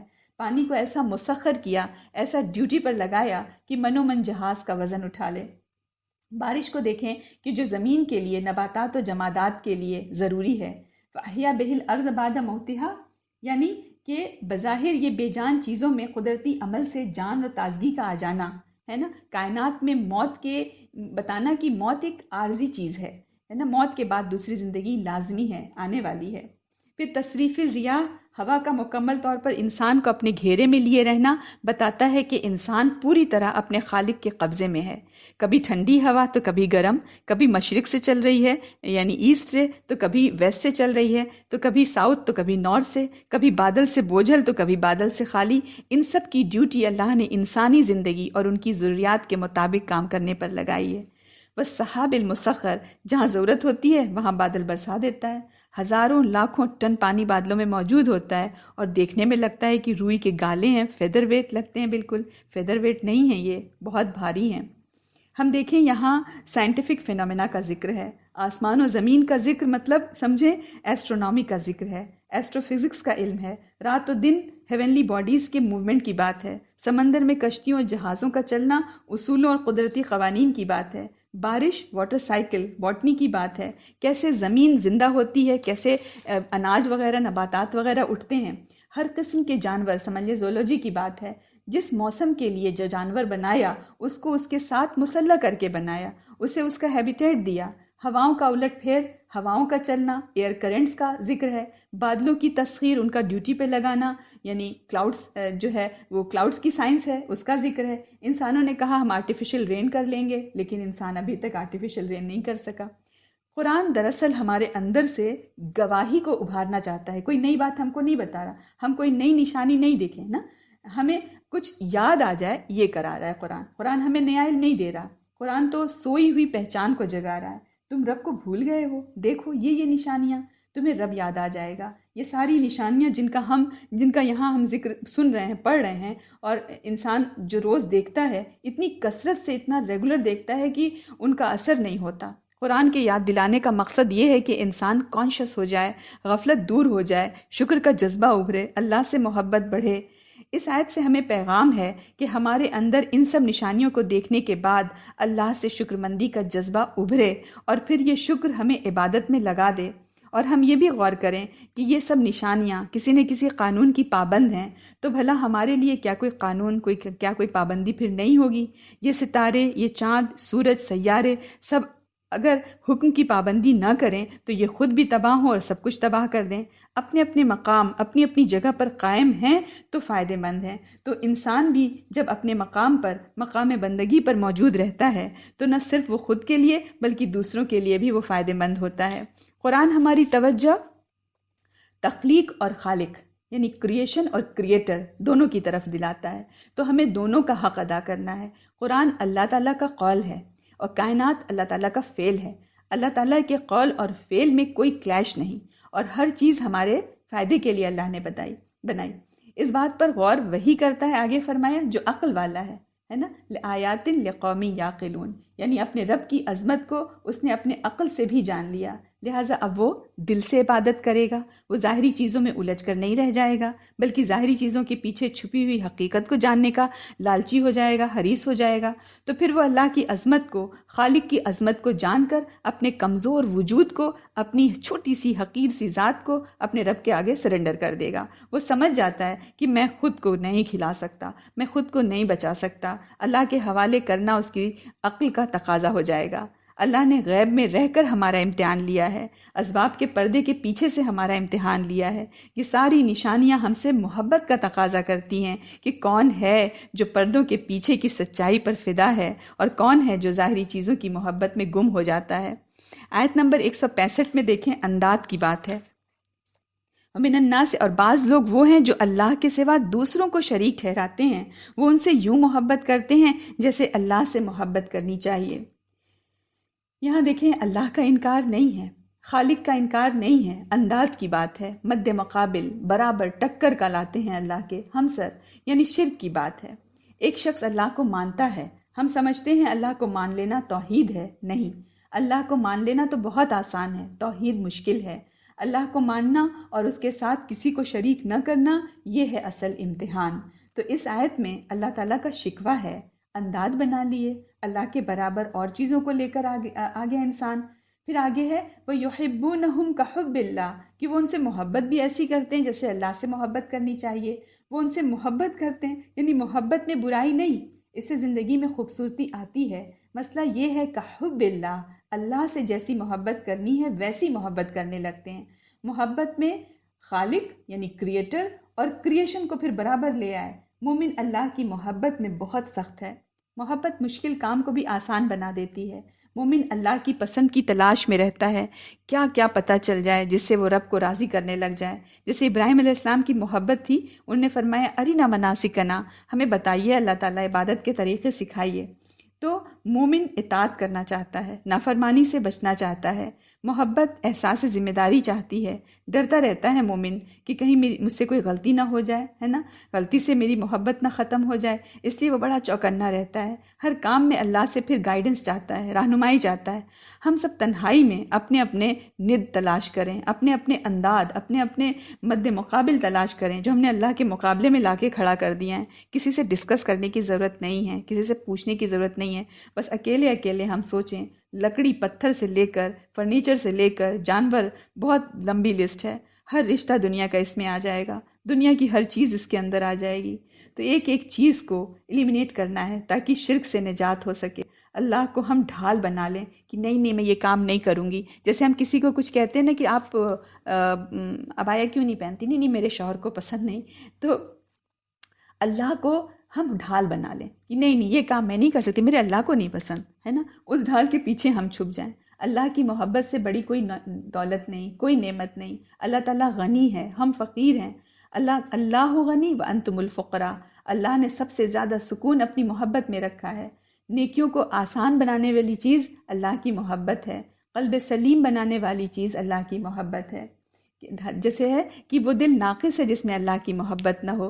نبی اکرم صلی اللہ علیہ وسلم فرمایا کرتے تھے اللہم انی اسألک حبک وحب من یحبک وحب عملی یبلغنی الی حبک، کہ اے اللہ میں تجھ سے تیری محبت کا سوال کرتا ہوں، اور اس شخص کی محبت جو تجھ سے محبت کرے، اور اس عمل کی محبت جو تجھ تک پہنچا دے۔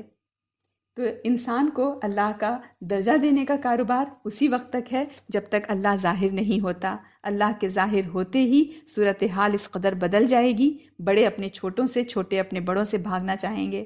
آدمی اپنی گزری ہوئی زندگی کو حسرت کے ساتھ دیکھے گا اور کچھ نہ کر سکے گا۔ آخرت میں پیروں، گدی نشینوں کی بے بسی اور بے وفائی پر مشرکین حسرت کریں گے، لیکن وہاں اس حسرت کا پھر کوئی فائدہ نہیں ہوگا۔ آگے دیکھتے ہیں ہم لوگ آیت نمبر 166 سے پڑھنا ہے شاید نا، ہاں نہیں سوری، آیت نمبر 167 سے پڑھنا ہے۔ پھر آیت نمبر 166 دیکھیں، وَإِذْ الَّذِينَ، کہ جب استبرہ جب دامن جھاڑ لیں گے، الذین اتبعوا وہ لوگ جن کی پیروی کی گئی، من الذین اتبعوا ان لوگوں سے جنہوں نے پیروی کی، ورأوا العذاب اور وہ عذاب کو دیکھ لیں گے، وتقطعت بہم الاسباب اور ان سے ساری ڈور، سارے رشتے، سارے تعلقات ٹوٹ جائیں گے۔ یہاں پر پورا مکالمہ درج نہیں ہے، پوری بات درج نہیں ہے۔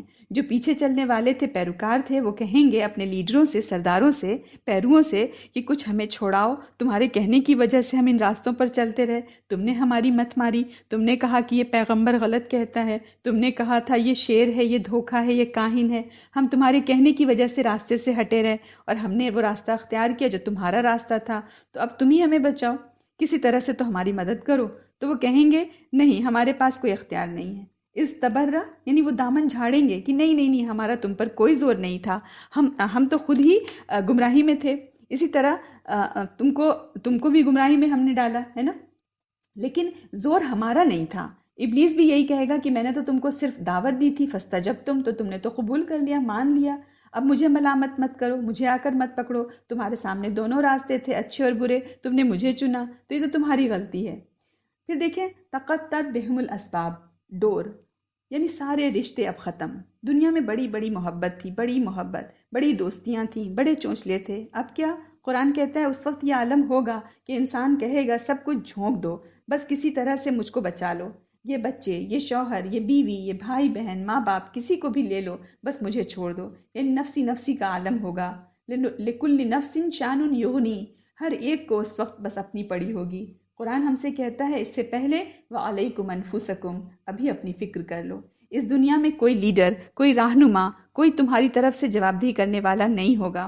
کلہم یاتیہ یوم القیامۃ فردا، ایک ایک کو تنہا رب کے سامنے آنا ہے، جواب دہ ہونا ہے۔ تو تقطعت بہم الاسباب، سارے رشتے اس وقت ٹوٹ جائیں گے۔ پھر دیکھیں آیت نمبر 167 ہے کہ وَمَا هُمْ بِخَارِجِينَ مِنَ النَّارِ، کہ پھر وہ آگ سے نکلنے والے نہیں ہوں گے۔ نبی اکرم صلی اللہ علیہ وسلم نے فرمایا کہ الدنیا مزرعۃ الآخرہ، دنیا آخرت کی کھیتی ہے، یہاں بو گے وہاں کاٹو گے، یعنی کانٹے، اگر کانٹے بوئے ہیں تو وہاں کانٹے ہی کاٹنے ہوں گے، اور اگر وتواصوا بالحق وتواصوا بالصبر سے چلے ہو، اس کے حساب سے چلے ہو، تو پھر اللہ تعالیٰ روح و ریحان و جنت و نعیم والا معاملہ پیدا کر دے گا۔ تو وہاں اب خلود ہے، اب ہمیشگی ہے، اب واپسی نہیں ہے۔ وَمَا هُمْ بِخَارِجِينَ مِنَ النَّارِ کا مطلب اب نہیں نکل سکتے، اب ہمیشگی کے لیے آگ مہر لگ گئی۔ آگے دیکھتے ہیں آیت نمبر 168 سے ترجمہ دیکھتے ہیں۔ اے لوگو، تم ان چیزوں میں سے کھاؤ جو زمین میں حلال اور پاکیزہ ہیں، اور مت پیروی کرو شیطان کے قدموں کی، بے شک وہ تمہارا کھلا دشمن ہے، بس وہ تو تمہیں صرف برائی اور بے حیائی کا حکم دیتا ہے، اور یہ کہ تم اللہ کے بارے میں وہ باتیں کہو جو تم نہیں جانتے، اور جب ان سے کہا جاتا ہے کہ تم اس قرآن کی پیروی کرو جو اللہ نے نازل کیا ہے، تو کہتے ہیں نہیں، بلکہ ہم تو اسی چیز کی پیروی کریں گے، اسی کے پیچھے چلیں گے جس پر ہم نے اپنے باپ دادا کو پایا۔ کیا وہ پیروی کریں گے اگرچہ ان کے باپ دادا کچھ نہ سمجھتے ہوں اور نہ انہوں نے راہ ہدایت ہی پائی ہو؟ اور جن لوگوں نے کفر کیا ان کی مثال اس شخص کی سی ہے جو اس جانور کو پکارتا ہے جو پکارنے اور چلانے کے سوا کچھ نہیں سنتا۔ وہ بہرے، گونگے اور اندھے ہیں، اس لیے وہ عقل نہیں رکھتے۔ اے لوگوں جو ایمان لائے ہو، تم ان پاکیزہ چیزوں میں سے کھاؤ جو ہم نے تمہیں رزق کے طور پر دی ہیں، اور اللہ کا شکر کرو اگر تم اسی کی عبادت کرتے ہو۔ اللہ نے تو تم پر صرف مردار خون، خنزیر کا گوشت یعنی پگ کا گوشت اور وہ چیز حرام کی ہے جس پر اللہ کے سوا کسی کا نام پکارا جائے۔ پھر جو شخص مجبور ہو جائے جبکہ وہ سرکشی کرنے والا اور حد سے گزرنے والا نہ ہو تو اس پر پھر کوئی گناہ نہیں، بے شک اللہ بہت بخشنے والا، بڑا رحم کرنے والا ہے۔ بے شک جو لوگ اللہ کی نازل کی گئی کتاب میں سے کچھ باتیں چھپاتے ہیں اور اس کے بدلے تھوڑا سا مول لے لیتے ہیں، قیمت لے لیتے ہیں، وہ اپنے پیٹوں میں آگ کے سوا کچھ نہیں بھرتے، اور قیامت کے دن اللہ ان سے کلام نہیں کرے گا اور نہ انہیں پاک کرے گا، اور ان کے لیے بہت دردناک عذاب ہے۔ وہی لوگ ہیں جنہوں نے ہدایت کے بدلے گمراہی اور معافی کے بدلے عذاب خرید لیا، چنانچہ وہ آگ پر کس قدر صبر کرنے والے ہیں۔ یہ اس لیے کہ بے شک اللہ نے حق کے ساتھ کتاب نازل فرمائی، اور بے شک جن لوگوں نے کتاب میں اختلاف کیا وہ دور کی مخالفت میں، دور کے جھگڑے میں پڑے ہوئے ہیں۔ آیت نمبر 176 تک ہی دیکھتے ہیں ابھی۔ پھر دیکھیں آیت نمبر 168، حلالن طیبہ۔ حلال مطلب حلال وہ چیز جن کی ممانعت شریعت نے نہیں کی۔ طیب کھانا مطلب پاکیزہ، صاف ستھرا، پاک ہو، گندگی نہ لگی ہو، مکھی اکھی نہ بیٹھی ہو، گرد ورد نہ اس پہ لگی ہو۔ اور طیب مطلب موضوع کی میننگ میں بھی ہے، یعنی اگر کوئی چیز بیماری میں اضافہ کرتی ہے پھر وہ اس کے لیے طیب نہیں ہے، کیونکہ صحت نعمت ہے اور پھر نعمت کی حفاظت بھی کرنی ہے۔ پھر دیکھیں آیت نمبر 169 ہے، یأمرکم بالسوء والفحشاء، ہے نا، کہ شیطان جو ہے کہ اس کے نقش قدم پر مت چلو، شیطان بہکاتا ہے۔ پھر آگے فرمایا کیونکہ انما یامرکم بالسوء والفحشاء، کہ وہ لازماً تمہیں حکم دیتا ہے ان سب کا، کیونکہ وہ تو قسم کھائے بیٹھا ہے نا کہ وہ بعزتی کا، اللہ کی عزت کی قسم، لأغوینہم اجمعین، کہ اس آدم کی اولاد کی میں بے خونی کر دوں گا، سب کو بھٹکا دوں گا، گمراہ کر کے چھوڑوں گا سوائے تیرے خاص بندے کے۔ تو اس کا تو کام ہی یہ ہوگا کہ وہ برائی کا حکم دے گا، فحاشی کا حکم دے گا۔ دیکھیں یہاں پر یامر بالفحشاء بالسوء والفحشاء کا استعمال ہوا ہے، تو یامرو کا مطلب وہ حکم بھی دے گا، مشورہ بھی دے گا، ہے نا۔ تو سو سمجھے ایک بہت ہی یہ براڈ اسپیکٹرم لفظ ہے، بہت سارے نقصانات کے لیے لفظ بولا جاتا ہے۔ اس میں جسمانی نقصان بھی شامل ہے، مادی نقصان، بیماری، روحانی بیماری، ان سب کے لیے سو کا لفظ بولا جاتا ہے۔ اور فحشا کھلی بدکاری، بے حیائی، شیملیسنس، گالی دینا، یہ بھی فحش کا کام ہے۔ تو سو اور فحش بول کر ساری چھوٹی بڑی، مالی بدنی، روحانی، جسمانی، ہر طرح کی برائی کی طرف اشارہ ہے یہاں پر۔ پھر دیکھیں ما الفینا علیہ آباءنا، ہے نا، کہ جس پر ہم نے اپنے آبا و اجداد کو پایا۔ آیت نمبر 170، یعنی آبا و اجداد کی اندھی تقلید کرنے والوں کی مثال دی جا رہی ہے کہ جیسے جانوروں کی مثال دی کہ وہ تو سمجھتے نہیں کہ کیا کیا جا رہا ہے، ان کے ساتھ بس صرف آواز سنتے ہیں۔ تو ایسے ہی ہم بھی ہیں، اگر ہم اپنے آبا و اجداد کی تقلید، اندھی تقلید کر رہے ہیں، اگر ہم عقل اور گائیڈنس کو پیچھے چھوڑ دیں تو بدعات اور جتنے بھی سپرسٹیشنز ہیں، اپنے دل سے گھڑی ہوئی چیزیں زندگیوں میں شامل ہو جائیں تو پھر ہم ہدایت سے تو ہٹ گئے، ہے نا۔ تو یہ عقل بھی نہیں ہوئی، عقل مندی کی بات نہیں ہوئی۔ پھر دیکھیں آیت نمبر یہ جو 172 کو دیکھتے ہیں، یا ایھا الذین آمنوا کلوا من طیبات ما رزقناکم، اے لوگو جو ایمان لائے ہو، کھاؤ اس پاکیزہ رزق میں سے جو ہم نے تمہیں دیا اور اللہ کا شکر ادا کرو، کھاؤ اور شکر ادا کرو، ہے نا۔ یا ایھا الذین آمنوا ان کنتم ایاہ تعبدون، اگر تم صحیح معنوں میں اللہ کی عبادت کرتے ہو، اگر تم نے اللہ سے ایاک نعبد و ایاک نستعین اگر ہم سب کہتے ہیں، تو پھر شریعت نے جو ہمارے شریعت کے اندر جو ہمارے عبادات کی جو پیوست کر دی ہیں بہت ساری چیزیں، اس کے اثر کو بے جھجک نکال پھینکیں۔ جس کی حرمت اللہ نے بیان نہیں کی اس کو ہم حرام نہیں جانیں، اس کو کھائیں پئیں اور اللہ کا ان نعمتوں پر ہم شکر ادا کریں۔ کھانے پینے کی چیزوں کو استعمال کرتے وقت جو احساسات ہم انسانوں کے اندر ابھرنے چاہیے وہ شکر اور اطاعت الہی کے احساسات ہیں، یعنی کہ ہم اللہ کی دی ہوئی چیزوں کو اللہ کے حکم کے مطابق کھا رہے ہیں یا نہیں کھا رہے ہیں۔ یہ احساس ہمارے اندر اللہ پرستی یعنی خدا پرستی کا جذبہ ابھارتا ہے۔ مگر جو خود ہی سے کسی وہم یا خرافات یا اپنے باپ دادا کی طرف سے کوئی من گھڑت عقیدہ بنا کر اس کو اپنی زندگی میں عمل کرنے لگے، اس سے نفسیات پھر بدل جاتی ہے۔ اب انسان کی توجہ چیزوں کی طرف لگ جاتی ہے، جن چیزوں کو پا کر اللہ کے شکر کا جذبہ ابھرنا چاہیے، انہی چیزوں کا اب ان کے اندر تقدس اور احترام ہونے لگتا ہے۔ آدمی مخلوق کو یعنی جو کریشن ہے اس کو پھر کریٹر کا درجہ دینے لگتا ہے۔ آیت نمبر 173 دیکھتے ہیں، کیا آیت نمبر 173 ہے کہ انما حرم علیکم المیتۃ والدم ولحم الخنزیر، کہ اللہ نے تم پر صرف مردار، خون، خنزیر کا گوشت اور وہ چیز حرام کی ہے جس پر اللہ کے سوا کسی کا نام پکارا جائے، تو یہ حرام ہے۔ لیکن بتایا کہ پھر جو شخص مجبور ہو جائے جبکہ وہ سرکشی والا نہ ہو اور حد سے گزرنے والا نہ ہو، تب پھر اس پر گناہ نہیں ہے۔ تو اضطرار یعنی جان بچانے کے لیے مجبور ہو جائے، اگر کوئی اور چیز ہے جان بچ سکتی ہے تو پھر اجازت نہیں ہے، یعنی جان پر بن گئی ہو تو پھر اجازت ملتی ہے، لیکن شرط ہے غیر باغ ولا عاد، یعنی اس کی طرف اس کا میلان نہ ہو، اللہ کا قانون توڑنے کا اس کا مقصد نہ ہو، یعنی بالاکراہ ہو، کراہیت آ رہی ہو اس کو، ہے نا، اور مطلب نفرت لیتے ہوئے اس کو کھانا پڑ رہا ہو، دل کے اندر اس کے لیے صدمہ بھی ہو رہا ہو، اور ولا عاد یعنی منیمم کوانٹٹی ہی ہو جان بچانے کے لیے، اتنا ہی وہ کھائے، اور صرف جان بچانے کے لیے ہی پرمیشن ہے۔ کوئی بھی حرام چیز تبھی حلال بن سکتی ہے جب اس میں یہ 3 چیزیں پائی جائیں، یعنی اضطرار حقیقی، جان پر بن جائے، میلان طبعی نہ ہو یعنی کوئی رجحان اس کی طرف نہ ہو، اور کم سے کم یعنی جان بچانے کے لیے جتنی مقدار، جتنی کوانٹٹی ہو اس سے آگے نہ بڑھے، اس سے تجاوز نہ کرے، تو اتنی پرمیشن ملتی ہے۔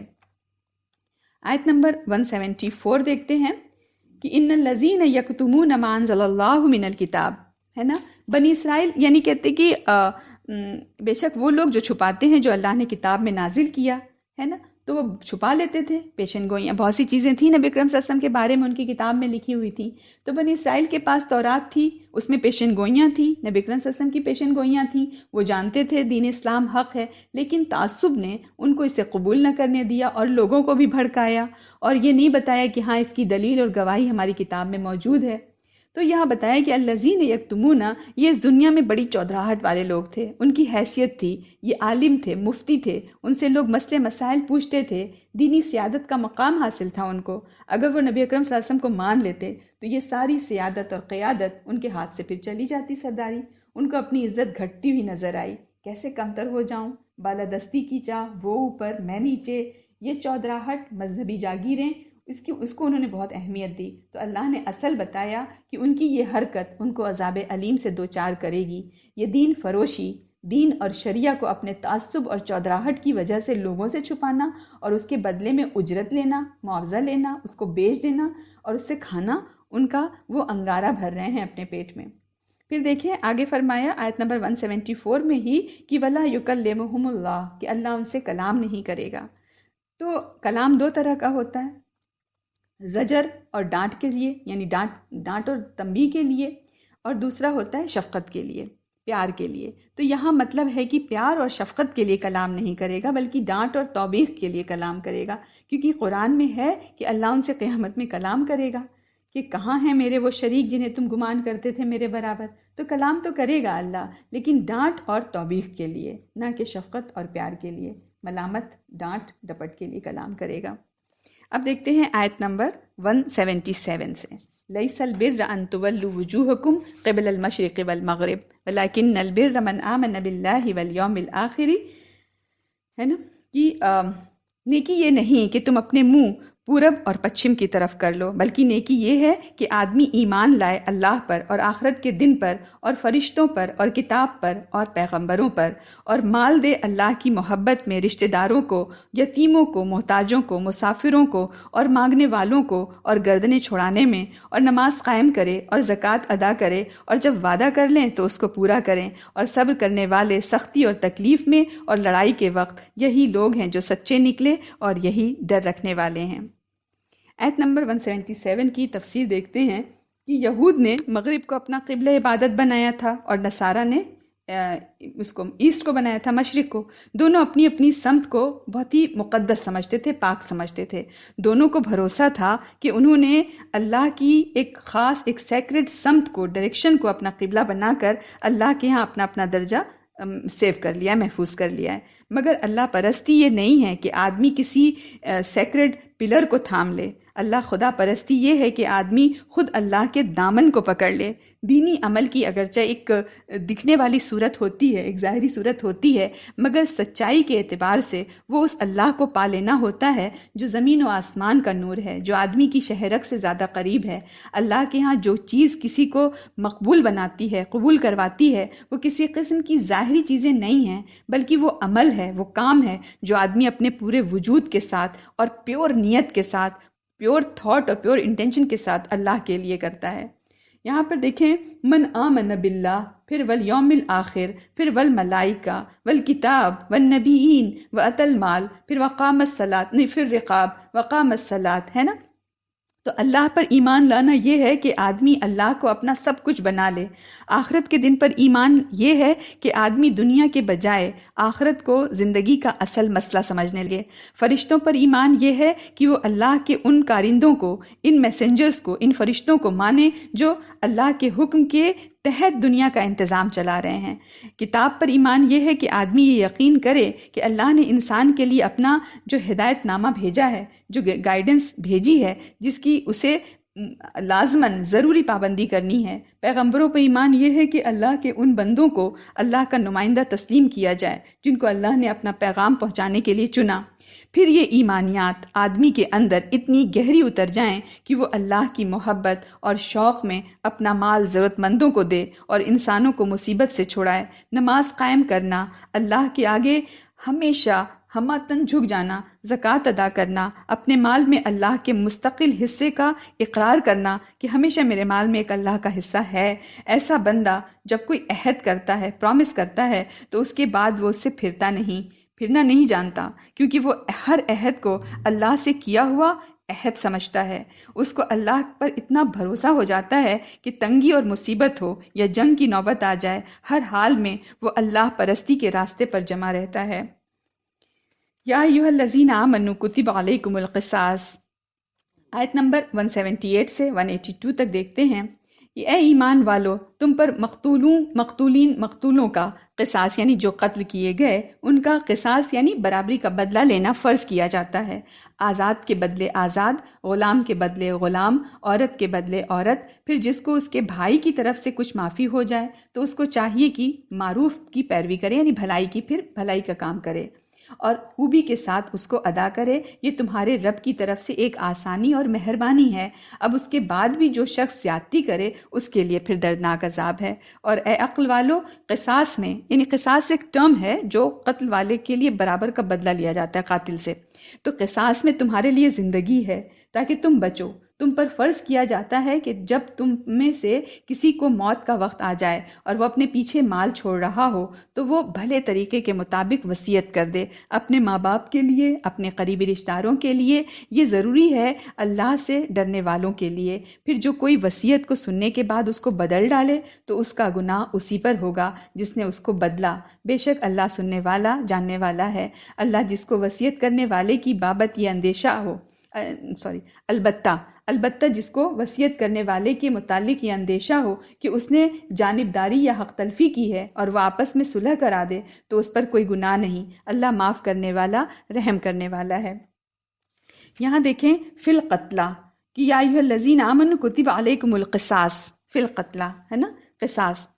قتل کے معاملے میں اسلام میں قصاص کا اصول مقرر کیا گیا ہے، یعنی قاتل کے ساتھ وہی کیا جائے جو اس نے جو قتل کیا گیا ہے مقتول کے ساتھ کیا ہے. اس طرح ایک طرف آئندہ کے لیے قتل کی حوصلہ شکنی ہوتی ہے، کیونکہ اپنی جان کا خوف، اپنی جان کا ڈر آدمی کو دوسرے کی جان لینے سے روکتا ہے اور پھر نتیجتاً سب کی جانیں محفوظ ہو جاتی ہیں. قاتل کے قتل سے پورے سوسائٹی میں، پورے معاشرے کے لیے زندگی کی ضمانت پیدا ہو جاتی ہے. دوسری طرف مقتول کے جو ورثہ ہیں ان کا انتقامی جو جذبہ ہے وہ بھی ٹھنڈا ہو جاتا ہے. سماج میں کوئی کسی نئی طرح کی جو برائی ہے، خرابی ہے، پھر اس کا امکان ختم ہو جاتا ہے.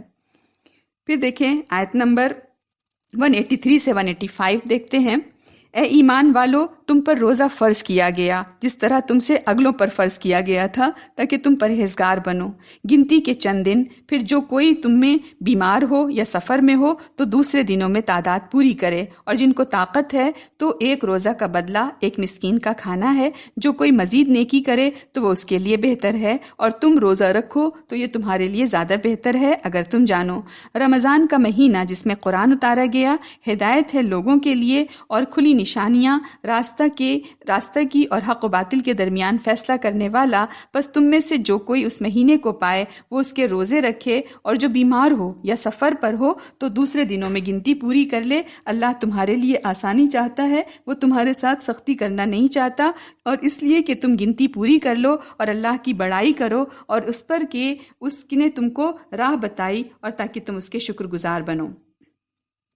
دیکھیں یہاں پر یا ایھا الذین آمنوا کتب علیکم الصیام، روزہ بیک وقت دو چیزوں کی تربیت ہے، ایک ساتھ دو ٹریننگ چل رہی ہوتی ہے روزے کے ذریعے سے، ایک شکر، دوسرے تقوی، پرہیزگاری ہے نا۔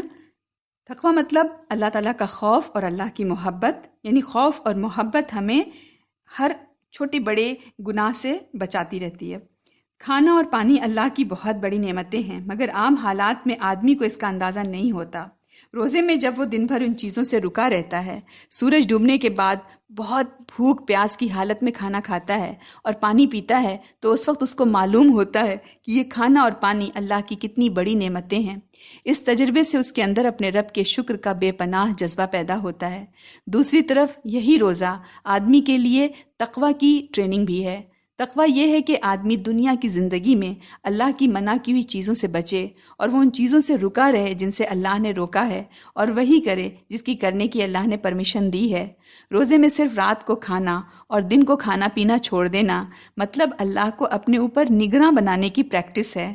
مومن کی پوری زندگی ایک قسم کی روزہ دار زندگی ہے۔ رمضان کے مہینے میں وقتی طور پر چند چیزوں کو چھڑا کر آدمی کو ٹریننگ دی جا رہی ہے، تربیت دی جاتی ہے کہ وہ ساری عمر ان چیزوں کو چھوڑ دے جو اس کے رب کو ناپسند ہے۔ روزے کی تربیت آدمی کو اس قابل بناتی ہے کہ اللہ کی شکر گزاری میں اس کا سینہ تڑپے اور اللہ کے خوف سے اس کے اندر کپکپی پیدا ہو۔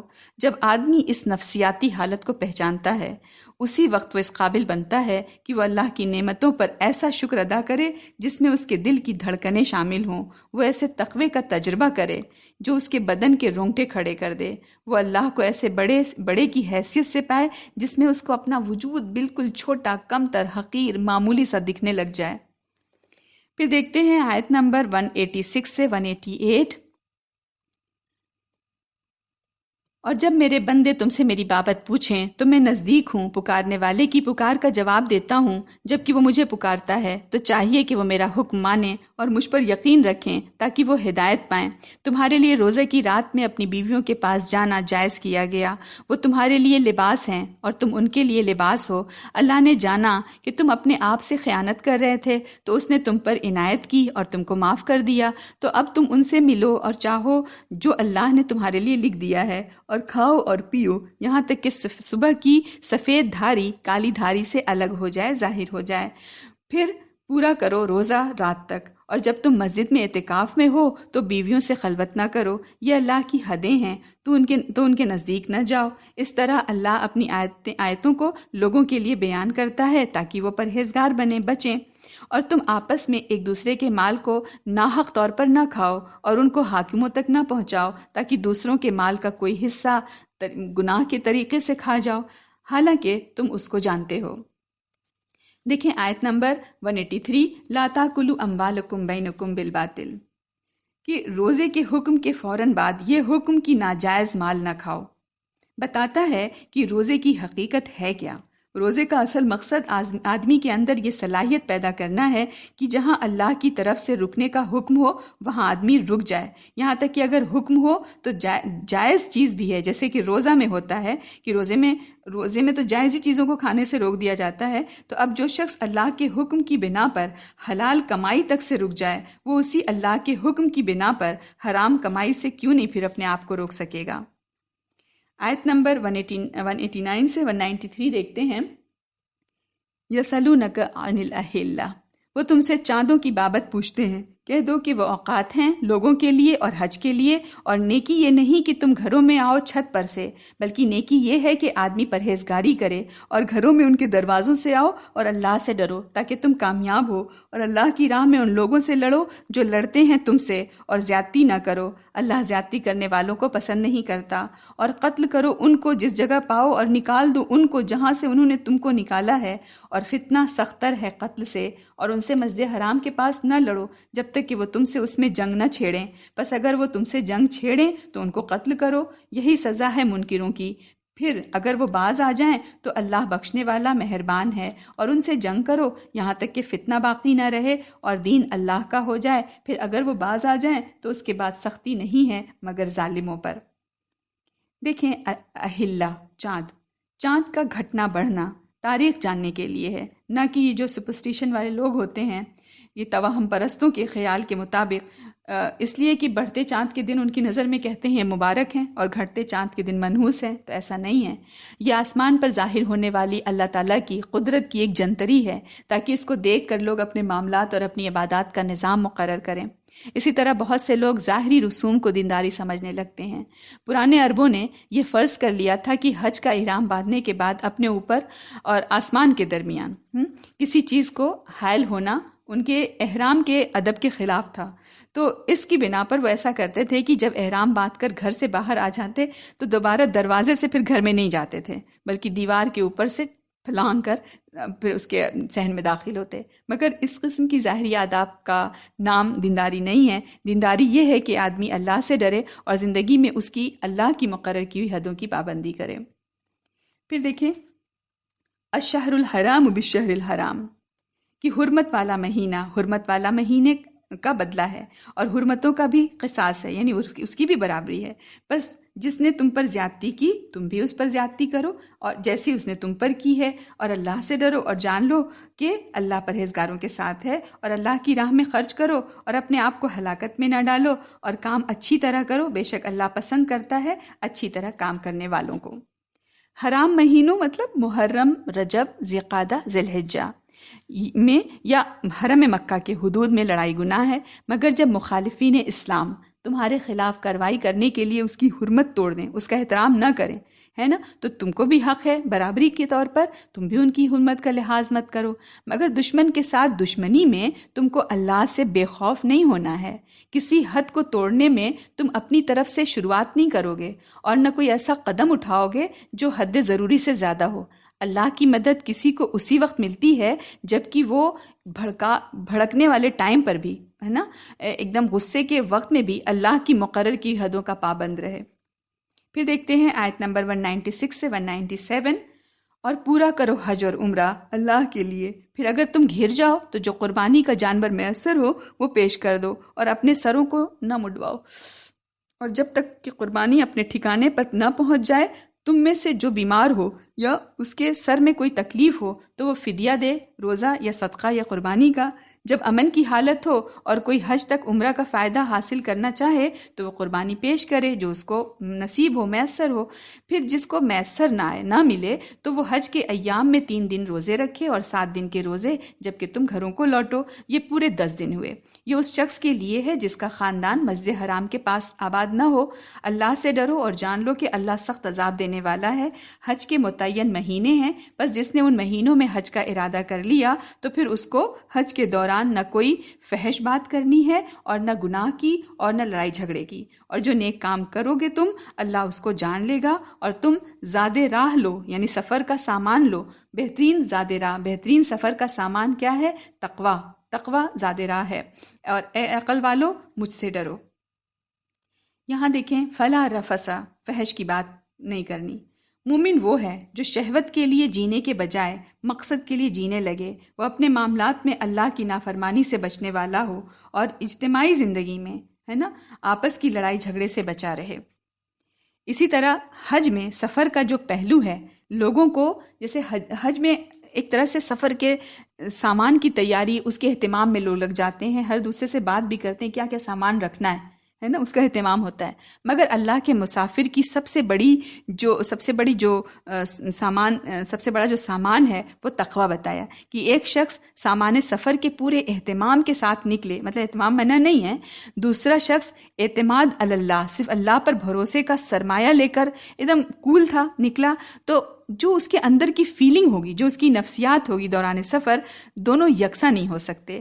تو یہاں پر جو بتایا کہ اے عقل والو میرا تقوی اختیار کرو، اس سے معلوم ہوا کہ تقوی ایک ایسی چیز ہے جس کا تعلق عقل سے ہے. تقوی کسی ظاہری صورت کا نام نہیں ہے، یہ عقل یا سمجھ کی ایک حالت ہے. انسان جب سمجھ کی سطح پر اپنے رب کو پا لیتا ہے تو اس کا ذہن اس کے بعد اللہ کے جلال اور جمال سے بھر جاتا ہے. یہ بتایا تقوی کے بارے میں اللہ تعالیٰ نے. آیت نمبر 198 دیکھتے ہیں، 198 سے 203 دیکھتے ہیں. اس میں کوئی گناہ نہیں کہ تم اپنے رب کا فضل بھی تلاش کرو، پھر جب تم لوگ عرفات سے واپس ہو تو اللہ کو یاد کرو مشعر حرام کے نزدیک، اور اس کو یاد کرو جس طرح اللہ نے بتایا ہے. اس سے پہلے یقیناً تم راہ بھٹکے ہوئے لوگوں میں تھے. پھر طواف کو چلو جہاں سے سب لوگ چلیں، اور اللہ سے معافی مانگو، بے شک اللہ بخشنے والا رحم کرنے والا ہے. پھر جب تم اپنے حج کے اعمال پورے کر لو تو اللہ کو یاد کرو جس طرح تم پہلے اپنے باپ دادا کو یاد کیا کرتے تھے، بلکہ اس سے بھی زیادہ. بس کوئی آدمی کہتا ہے اے ہمارے رب ہم کو اسی دنیا میں دے دے اور آخرت میں اس کا کچھ حصہ نہیں، اور کوئی آدمی کہتا ہے کہ اے ہمارے رب ہم کو دنیا میں بھلائی دے اور آخرت میں بھی بھلائی دے اور ہم کو آگ کے عذاب سے بچا. انہی لوگوں کے لیے حصہ ہے، ان کے لیے ان کے کیے کا، اور اللہ جلد حساب لینے والا ہے. اور اللہ کو یاد کرو مقرر دنوں میں. پھر جو شخص جلدی کرے 2 دن میں مکہ واپس آ جائے اس پر کوئی گناہ نہیں، اور جو شخص ٹھہر جائے اس پر بھی کوئی گناہ نہیں. یہ اس لیے کہ جو اللہ سے ڈرے، اور تم اللہ سے ڈرتے رہو اور خوب جان لو کہ تم اسی کے پاس اکٹھا کیے جاؤ گے. تو دیکھیں فَمِنَ النَّاسِ مَن يَقُولُ رَبَّنَا، جو شخص ٹھہر جائے اس پر بھی کوئی گناہ نہیں. یہ اس لیے کہ جو اللہ سے ڈرے، اور تم اللہ سے ڈرتے رہو اور خوب جان لو کہ تم اسی کے پاس اکٹھا کیے جاؤ گے. تو دیکھیں فَمِنَ النَّاسِ مَن يَقُولُ رَبَّنَا، ابھی تقوی کی بات تھی کہ اصل چیز اللہ کا تقوی ہے، یعنی کسی کے اندر یہ جو مطلوب حالت ہے موجود ہو، تو اس کے بعد حج کے دوران اس کے اندر تقوی ہے، تقوی کی اس کے خون میں دوڑ رہا ہے تقوی، ہے نا، اللہ تعالیٰ کی محبت، اللہ کا خوف. تو اس کے بعد حج کے دوران اس کو کوئی معاشی ضرورت کے تحت اس کو کچھ کاروبار کر لینا، یا بعض جیسے حج کی عبادت ہے اس کی ادائیگی میں کسی کا آگے پیچھے ہو جانا، تو اس میں کوئی حرج نہیں ہے. حج کے دوران جو فضا جاری رہنی چاہیے، جو ماحول ہونا چاہیے، وہ اللہ کا ڈر ہے، اللہ کی یاد ہے، اللہ کی نعمتوں کا شکر ہے، اللہ کے لیے سرنڈر کرنے کا جذبہ ہے.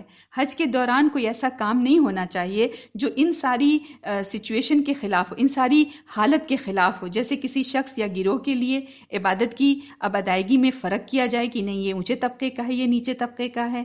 آبا اجداد کے کوئی کارنامے بیان کرنے لگے کہ میں اس خاندان کا، میں اس خاندان کا، اپنے آپ کو نمایاں کرنے کی ایک صورت. تو یہ چیزیں، یہ ایک ایسی عبادت کی، یہ حج جیسی عبادت کے ساتھ یہ ساری چیزیں ایسی بے جوڑ ہیں جو بتاتی ہیں کہ تمام انسان یکساں ہیں، جس میں اس بات کا اعلان کیا جاتا ہے کہ تمام بڑائی صرف اللہ کے لیے ہے. حج یہ بتاتی ہے. تو یہ سب چیزیں وہاں پہ نہیں ہونی ہیں. پھر دعائیں دیکھیں، خاص طور پر حج کی دعائیں آدمی کے اندرونی حالت کا اظہار ہوتی ہیں. حج میں انسان ٹوٹ ٹوٹ کے دعائیں مانگتا ہے. کوئی شخص آخرت کی عظمتوں کو، اس کی بڑائی کو اپنے دل میں لیے ہوئے جی رہا ہو تو حج کے مقام پر اس کے دل سے آخرت والی دعائیں ابلیں گی. اس کے برعکس جو شخص دنیا کی چیزوں میں اپنا دل لگائے ہوئے ہو، وہ حج کے موقع پر اپنے اللہ سے سب سے زیادہ جو چیز مانگے گا وہ وہی ہوگی جس کی تڑپ لیے وہ وہاں پہنچا تھا.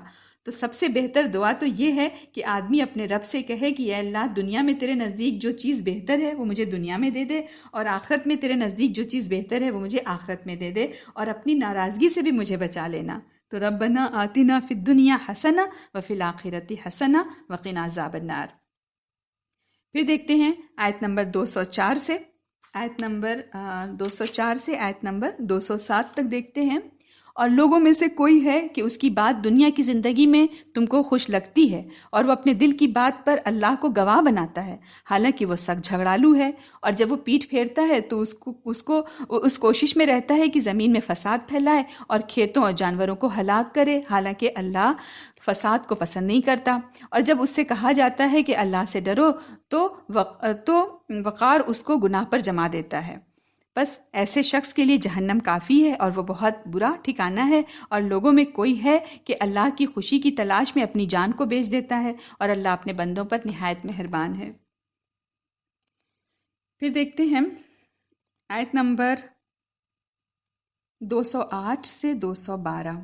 اے ایمان والو، اسلام میں پورے داخل ہو جاؤ اور شیطان کے قدموں پر مت چلو، وہ تمہارا کھلا دشمن ہے۔ اگر تم پھسل جاؤ بعد اس کے کہ تمہارے پاس واضح دلیلیں آ چکی ہیں، تو جان لو کہ اللہ زبردست ہے اور حکمت والا ہے۔ کیا لوگ اس انتظار میں ہیں کہ اللہ بادل کے سائبانوں میں آئے اور فرشتے بھی آ جائیں اور معاملے کا فیصلہ کر دیا جائے اور سارے معاملات اللہ ہی کی طرف پھیرے جاتے ہیں؟ بنی اسرائیل سے پوچھو، ہم نے ان کو کتنی کھلی نشانیاں دیں، اور جو شخص اللہ کی نعمت کو بدل ڈالے جبکہ وہ اس کے پاس آ چکی ہو تو اللہ بے شک سخت سزا دینے والا ہے۔ خوشنما کر دی گئی ہے دنیا کی زندگی ان لوگوں کی نظر میں جو منکر ہیں اور وہ ایمان والوں پر ہنستے ہیں، حالانکہ جو پرہیزگار ہیں وہ قیامت کے دن ان کے مقابلے میں اونچے ہوں گے، اور اللہ جس کو چاہتا ہے بے حساب روزی دیتا ہے۔ یا ایھا الذین آمنوا ادخلوا فی السلم کافہ، کہ اے لوگوں جو ایمان لائے ہو اسلام میں پورے کے پورے داخل ہو جاؤ۔ اسلام جس چیز کو کرنے کو کہے، کیا ہے کافہ؟ کہ اسلام جس چیز کو کرنے کو کہے اس کو کیا جائے، اور جس کو چھوڑنے کو کہے اس کو چھوڑ دیا جائے۔ یہ کسی آدمی کا پورے کے پورا اسلام میں داخل ہونا ہے۔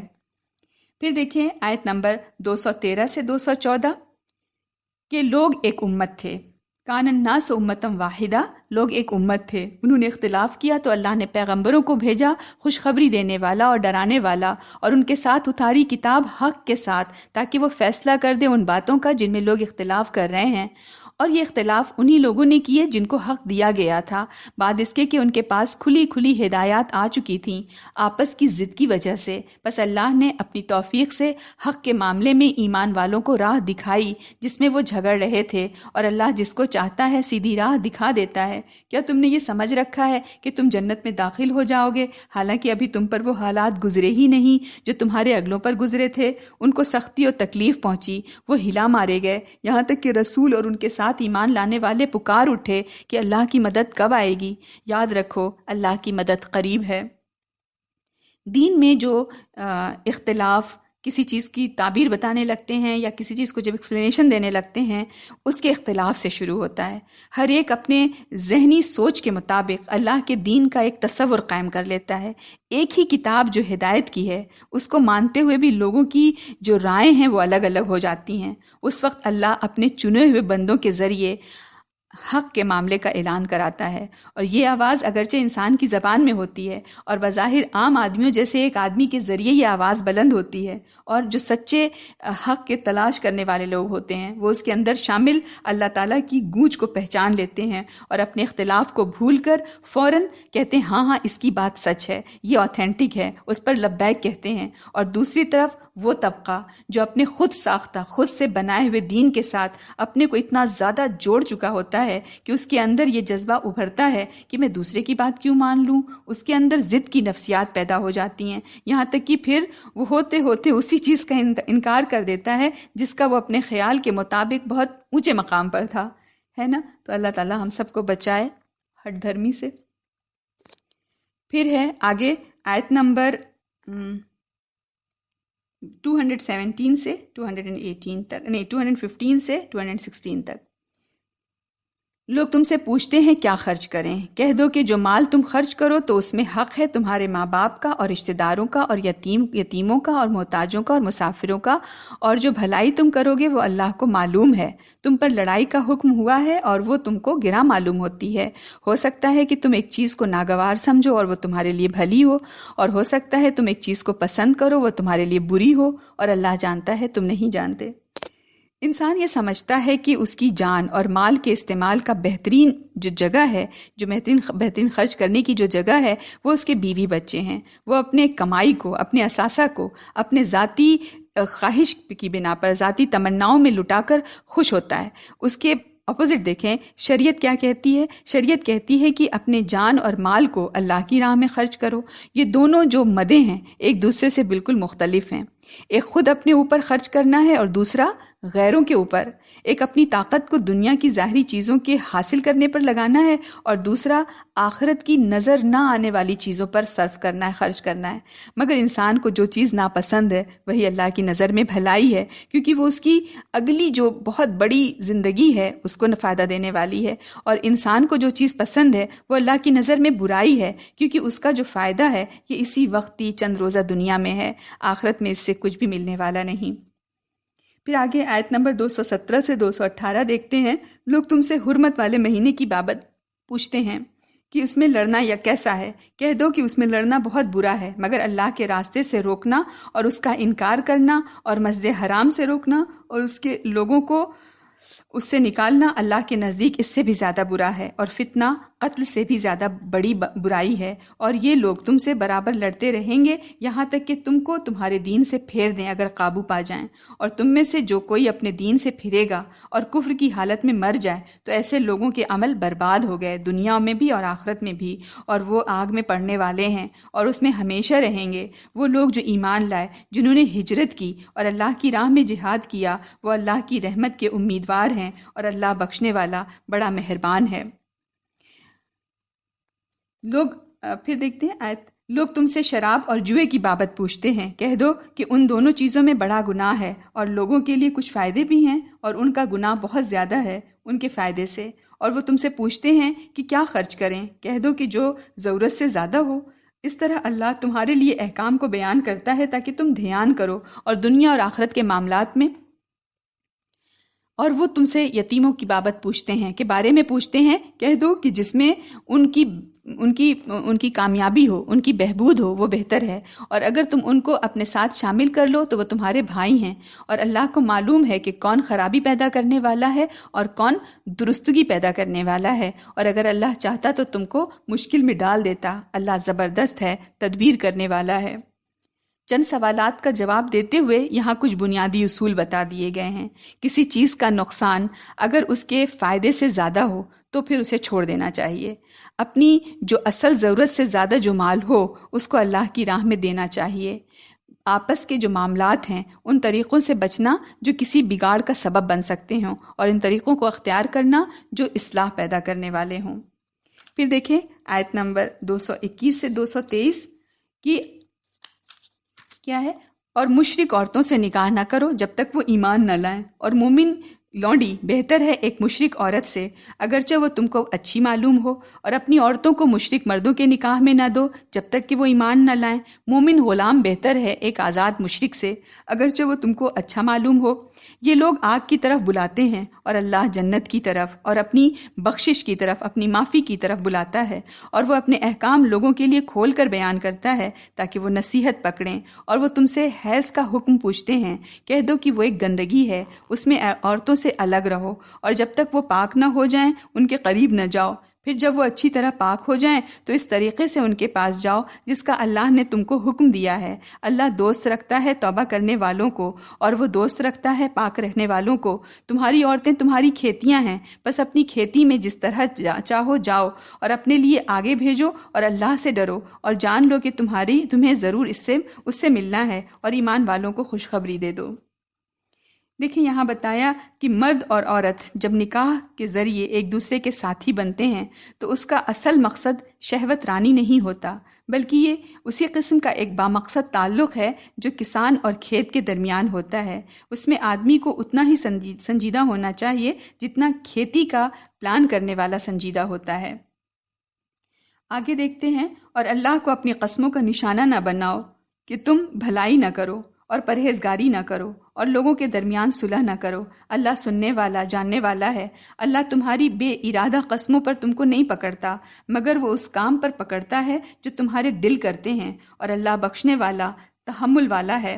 جو لوگ اپنی بیویوں سے نہ ملنے کی قسم کھا لیں ان کے لیے 4 مہینے تک کی مہلت ہے، پھر اگر وہ رجوع کر لیں تو اللہ معاف کرنے والا مہربان ہے، اور اگر وہ طلاق کا فیصلہ کریں تو بے شک اللہ سننے والا جاننے والا ہے۔ اور طلاق دی ہوئی عورتیں اپنے آپ کو 3 حیض تک روکے رکھیں، اور اگر وہ اللہ پر اور آخرت کے دن پر ایمان رکھتی ہیں تو ان کے لیے جائز نہیں کہ وہ اس چیز کو چھپائیں جو اللہ نے پیدا کیا ہے ان کے پیٹ میں، اور اس دوران میں ان کے شوہر ان کو پھر لوٹا لینے کا حق رکھتے ہیں اگر وہ صلح کرنا چاہیں۔ اور ان عورتوں کے لیے دستور کے مطابق اسی طرح حقوق ہیں جس طرح دستور کے مطابق ان پر ذمہ داریاں ہیں، اور مردوں کا ان کے مقابلے میں کچھ درجہ بڑھا ہوا ہے، اور اللہ زبردست ہے، تدبیر والا ہے۔ دیکھیں، قسم کی بات ہے، بعض لوگ قسم کو تکیہ کلام بنا لیتے ہیں اور بغیر ارادے کے یعنی ان انٹینشنلی قسم کے الفاظ بولتے رہتے ہیں۔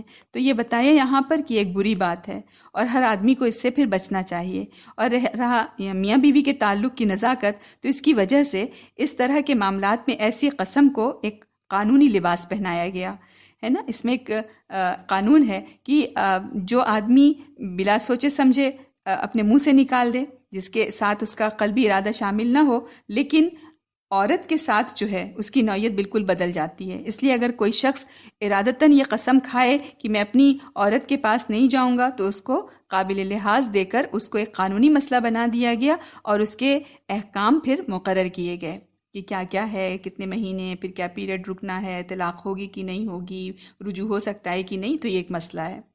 خاندانی نظام میں خواہ مرد ہو یا عورت، ہر ایک کے حق ہیں، ہر ایک کا حقوق ہیں، اور ہر ایک کی ذمہ داریاں بھی ہیں۔ تو ہمیں چاہیے کہ ہم دوسرے سے اپنا حق جو لینے کی ڈیمانڈ کرتے رہتے ہیں، تو ساتھ ہی ساتھ حق دینے والے بھی ہم بنیں۔ پھر دیکھیں، طلاق 2 بار ہے، پھر یا تو قاعدے کے مطابق رکھ لینا ہے یا خوش اسلوبی کے ساتھ رخصت کر دینا، اور تمہارے لیے یہ بات جائز نہیں کہ تم نے جو کچھ عورتوں کو دیا ہے اس میں سے کچھ لے لو، مگر یہ کہ دونوں کو ڈر ہو کہ وہ اللہ کی حدوں پر قائم نہ رہ سکیں گے۔ پھر اگر تم کو یہ ڈر ہو کہ دونوں اللہ کی حدوں پر قائم نہ رہ سکیں گے تو دونوں پر گناہ نہیں اس مال میں سے جس کو عورت فدیہ میں دے۔ یہ اللہ کی حدیں ہیں تو ان سے باہر نہ نکلو، اور جو شخص اللہ کی حدوں سے نکل جائے تو وہی لوگ ظالم ہیں۔ پھر اگر وہ اس کو طلاق دے دے تو اس کے بعد وہ عورت اس کے لیے حلال نہیں جب تک کہ وہ کسی دوسرے مرد سے نکاح نہ کرے۔ پھر اگر وہ مرد اس کو طلاق دے دے تب گناہ نہیں ان دونوں پر کہ پھر مل جائیں، بشرطے کہ انہیں اللہ کی حدوں پر قائم رہنے کی توقع ہو۔ یہ اللہ کے ضابطے ہیں جن کو وہ بیان کر رہا ہے، ان لوگ کرے۔ پھر اگر وہ مرد اس کو طلاق دے دے تب گناہ نہیں ان دونوں پر کہ پھر مل جائیں، بشرطے کہ انہیں اللہ کی حدوں پر قائم رہنے کی توقع ہو۔ یہ اللہ کے ضابطے ہیں جن کو وہ بیان کر رہا ہے ان لوگوں کے لیے جو عقل مند ہیں۔ اور جب تم عورتوں کو طلاق دے دو اور وہ اپنی عدت تک پہنچ جائیں تو ان کو باقاعدہ کے مطابق رکھ لو، ان کو ایک قاعدے کے مطابق رکھ لو یا قاعدہ کے مطابق رخصت کر دو، اور تکلیف پہنچانے کی غرض سے مت روکو، ان پر زیادتی نہ کرو، اور جو ایسا کرے گا اس نے اپنا ہی برا کیا۔ اور اللہ کی آیتوں کو کھیل نہ بناؤ، اور یاد کرو اپنے اوپر اللہ کی نعمت کو اور اس کتاب کو اور حکمت کو جو اس نے تمہاری نصیحت کے لیے اتاری ہے، اور اللہ سے ڈرو اور جان لو کہ اللہ ہر چیز کو جاننے والا ہے۔ بتایا کہ طلاق ایک غیر معمولی واقعہ ہے جو غیر معمولی حالات میں پیش آتا ہے، مگر اس انتہائی جذباتی معاملے میں بھی دیکھیں تقوی اور احسان پر قائم رہنے کی اپیل ہے، حکم دیا گیا ہے۔ اس سے اندازہ کیا جا سکتا ہے کہ دنیا کی زندگی میں مومن سے کس قسم کا سلوک اللہ تعالیٰ کو چاہیے۔ پھر ہے آیت نمبر 232 سے 233 تک دیکھتے ہیں۔ اور جب تم اپنی عورتوں کو طلاق دے دو اور وہ اپنی عدت پوری کر لیں تو ان کو نہ روکو کہ وہ اپنے شوہروں سے نکاح کر لیں جبکہ وہ دستور کے موافق آپس میں راضی ہو جائیں۔ یہ نصیحت کی جاتی ہے اس شخص کو جو تم میں سے اللہ پر اور آخرت کے دن پر یقین رکھتا ہو۔ یہ تمہارے لیے زیادہ پاکیزہ اور ستھرا طریقہ ہے، اور اللہ جانتا ہے تم نہیں جانتے۔ اور مائیں اپنے بچوں کو پورے 2 سال تک دودھ پلائیں، ان لوگوں کے لیے جو پوری مدت تک دودھ پلانا چاہتے ہوں، اور جس کا بچہ ہے اس کے ذمے ہے ان ماؤں کا کھانا اور کپڑا دستور کے مطابق۔ کسی کو حکم نہیں دیا جاتا مگر اس کی برداشت کے برابر، نہ کسی ماں کو اس کے بچے کے سبب سے تکلیف دی جائے، نہ کسی باپ کو اس کے بچے کے سبب سے، اور یہی ذمہ داری وارث پر بھی ہے۔ پھر اگر دونوں باہمی رضامندی اور مشورے سے دودھ چھڑانا چاہیں تو دونوں پر کوئی گناہ نہیں، اور اگر تم چاہو کہ اپنے بچوں کو کسی اور سے دودھ پلواؤ تب بھی تم پر کوئی گناہ نہیں، بشرطے کہ تم قاعدہ کے مطابق وہ ادا کر دو جو تم نے ان کو دینا ٹھہرایا تھا، طے کیا تھا۔ اور اللہ سے ڈرو اور جان لو کہ جو کچھ تم کرتے ہو اللہ اس کو دیکھ رہا ہے۔ پھر ہے حافظوا علی الصلاۃ والصلاۃ الوسطی، نہیں، اور تم میں سے جو لوگ مر جائیں اور بیویاں چھوڑ جائیں، وہ بیویاں اپنے آپ کو 4 مہینے 10 دن تک انتظار میں رکھیں، پھر جب وہ اپنی مدت کو پہنچیں تو جو کچھ وہ اپنی ذات کے بارے میں قاعدہ کے موافق کریں اس کا تم پر کوئی گناہ نہیں، اور اللہ تمہارے کاموں سے پوری طرح باخبر ہے، اور تمہارے لیے اس بات میں کوئی گناہ نہیں کہ ان عورتوں کو پیغام دینے میں کوئی بات اشارتاً کہو یا اپنے دل میں چھپائے رکھو، اللہ کو معلوم ہے کہ تم ضرور ان کا دھیان کرو گے، مگر چھپ کر ان سے وعدہ نہ کرو، تم ان سے صرف دستور کے مطابق کوئی بات کہہ سکتے ہو، اور عقد نکاح کا ارادہ اس وقت تک نہ کرو جب تک مقررہ مدت اپنی ختم کو نہ پہنچ جائے، اور جان لو کہ اللہ جانتا ہے جو کچھ تمہارے دلوں میں ہے، بس اس سے ڈرو، اور جان لو کہ اللہ بخشنے والا اللہ تحمل والا ہے۔ اور اگر تم عورتوں کو ایسی حالت میں طلاق دو کہ نہ ان کو تم نے ہاتھ لگایا ہے اور نہ ان کے لیے کچھ اور مہر مقرر کیا ہے، تو ان کے مہر کا تم پر کچھ مواخذہ، کوئی پکڑ نہیں ہے، البتہ ان کو دستور کے مطابق کچھ سامان دے دو، وسعت والے اپنی حیثیت کے مطابق ہے اور تنگی والے پر اپنی حیثیت کے مطابق، یہ نیکی کرنے والوں پر ضروری ہے۔ اور اگر تم ان کو طلاق دو قبل اس کے کہ ان کو ہاتھ لگاؤ اور تم ان کے لیے کچھ مہر بھی پہلے سے طے کر چکے تھے، تو جتنا مہر تم نے پہلے طے کیا ہوا ہے اس کا آدھا ادا کر دو، مگر یہ کہ وہ معاف کر دیں یا وہ مرد معاف کر دے جس کے ہاتھ میں نکاح کی گرہ ہے، یعنی اس کا جو ولی ہے، اور تمہارا معاف کر دینا زیادہ قریب ہے تقویٰ سے، اور آپس میں احسان کرنے سے غفلت مت کرو، جو کچھ تم کرتے ہو اللہ اس کو دیکھ رہا ہے۔ حافظوا علی الصلاۃ والصلاۃ الوسطی، پابندی کرو نمازوں کی اور پابندی کرو بیچ کی نماز کی۔ نماز مطلب دین کا خلاصہ ہے۔ نماز مومنانہ زندگی کی وہ مختصر سی تصویر ہے جو پھیلتی ہے تو مکمل اسلامی زندگی بن جاتی ہے۔ یہاں ایک مختصر فقرے میں نماز کے 3 اہم ترین جز کو بیان کر دیا گیا ہے۔ نماز کا 5 وقت کے لیے فرض ہونا، نماز کا ایک قابل اہتمام چیز ہونا، یہ بات کہ نماز کی اصل حقیقت عاجزی ہے، انکساری ہے، جھکاؤ ہے۔ پھر دیکھیں آیت نمبر 243 سے 245، کیا تم نے ان لوگوں کو نہیں دیکھا جو اپنے گھروں سے بھاگ کھڑے ہوئے موت کے ڈر سے، اور وہ ہزاروں کی تعداد میں تھے، تو اللہ نے ان سے کہا کہ مر جاؤ، پھر اللہ نے ان کو زندہ کیا۔ بے شک اللہ لوگوں پر فضل کرنے والا ہے، مگر اکثر لوگ شکر نہیں کرتے۔ اور اللہ کی راہ میں لڑو اور جان لو کہ اللہ سننے والا جاننے والا ہے۔ کون ہے جو اللہ کو قرض حسن دے کہ اللہ اس کو بڑھا کر اس کے لیے کئی گنا کر دے، اور اللہ ہی تنگی بھی پیدا کرتا ہے کشادگی بھی، اور تم سب اسی کی طرف لوٹائے جاؤ گے۔ دیکھیں قرض حسن کی بات ہے، اللہ کو کون قرض حسن دے؟ قرض حسن کے معنی ہے اچھا قرض، یعنی اس سے مراد وہ خرچ ہے جو اللہ کے دین کی راہ میں کیا جائے۔ یہ خرچ پیور اللہ کے لیے ہوتا ہے، خالص، جس میں کوئی دوسرا فائدہ شامل نہیں ہوتا، اس لیے اللہ نے اس کو اپنے ذمے قرض قرار دے دیا، اور چونکہ وہ بہت زیادہ اضافے کے ساتھ، بہت زیادہ بینیفٹ، فائدے کے ساتھ اللہ تعالیٰ بڑھا کر کے اس کو لوٹائے گا، اس لیے اس کو قرض حسن فرمایا۔ پھر دیکھیں الم تر الی الملأ من بنی اسرائیل، کیا تم نے بنی اسرائیل کے سرداروں کو نہیں دیکھا موسیٰ کے بعد، جبکہ انہوں نے اپنے نبی سے کہا کہ ہمارے لیے ایک بادشاہ مقرر کر دیجئے تاکہ ہم اللہ کی راہ میں لڑیں۔ نبی نے جواب دیا، ایسا نہ ہو کہ تمہیں لڑائی کا حکم دیا جائے تب تم نہ لڑو۔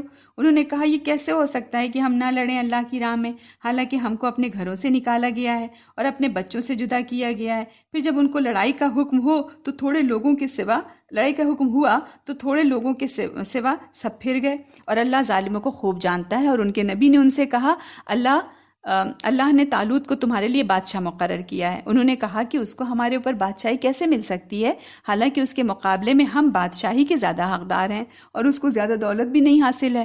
نبی نے کہا اللہ نے تمہارے مقابلے میں اس کو چنا ہے اور علم اور جسم میں اس کو زیادتی دی ہے، اور اللہ اپنی سلطنت میں جس کو چاہتا ہے حصہ دیتا ہے۔ اللہ بڑی وسعت والا، جاننے والا ہے۔ اور ان کے نبی نے ان سے کہا کہ طالوت کے بادشاہ ہونے کی نشانی یہ ہے کہ تمہارے پاس وہ صندوق آ جائے گا جس میں تمہارے رب کی طرف سے تمہارے لیے تسکین ہے، اور آل موسیٰ اور آل ہارون کی چھوڑی ہوئی یادگاریں ہیں اس صندوق میں۔ اس صندوق کو فرشتے اٹھائے ہوئے ہوں گے، اس میں تمہارے لیے بڑی نشانی ہے اگر تم یقین رکھنے والے ہو۔ حضرت موسیٰ علیہ السلام کے تقریباً 300 سال بعد بنی اسرائیل اپنے پڑوس کے مشرک قوموں سے ہار گئے، مغلوب ہو گئے، شکست کھا گئے۔ تو اسی حال میں ان کو کئی صدی گزر گئی۔ اس کے بعد ان کو احساس ہوا کہ وہ اپنے پچھلے جو دور کو واپس لے کر آئیں، جو ان کا پچھلا زمانہ تھا۔ اپنے دشمنوں سے لڑنے کے لیے ان کو ایک اب لیڈر چاہیے تھا، لشکر کے جو ٹیم کا ایک لیڈر ہو جو ان کو گائیڈ کرے، جو اس مورچے کو سنبھالے. ان کے لیے ایک شخص کا تقرر کیا جس کا نام قرآن میں طالوت آتا ہے. تو اس کی جو ذاتی اوصاف کے اعتبار سے وہ ایک پرفیکٹ شخص تھا، مگر بنی اسرائیل اس کی سرداری قبول کرنے کے بجائے اس قسم کے اعتراض کرنے لگے کہ وہ تو چھوٹے خاندان کا آدمی ہے، اس کے پاس مال نہیں ہے، اس کے پاس دولت نہیں ہے. تو بتایا کہ اس طرح کے جو اختلافی بحثیں کسی قوم کے زوال یافتہ ہونے کی علامت ہوتی ہیں. اللہ تعالیٰ کے فیصلے جو ہوتے ہیں وہ کسی اور بنیاد پر ہوتے ہیں، وسعت کی بنیاد پر ہوتے ہیں، دور نظری ہوتی ہے، علم کی بنا پر ہوتے ہیں.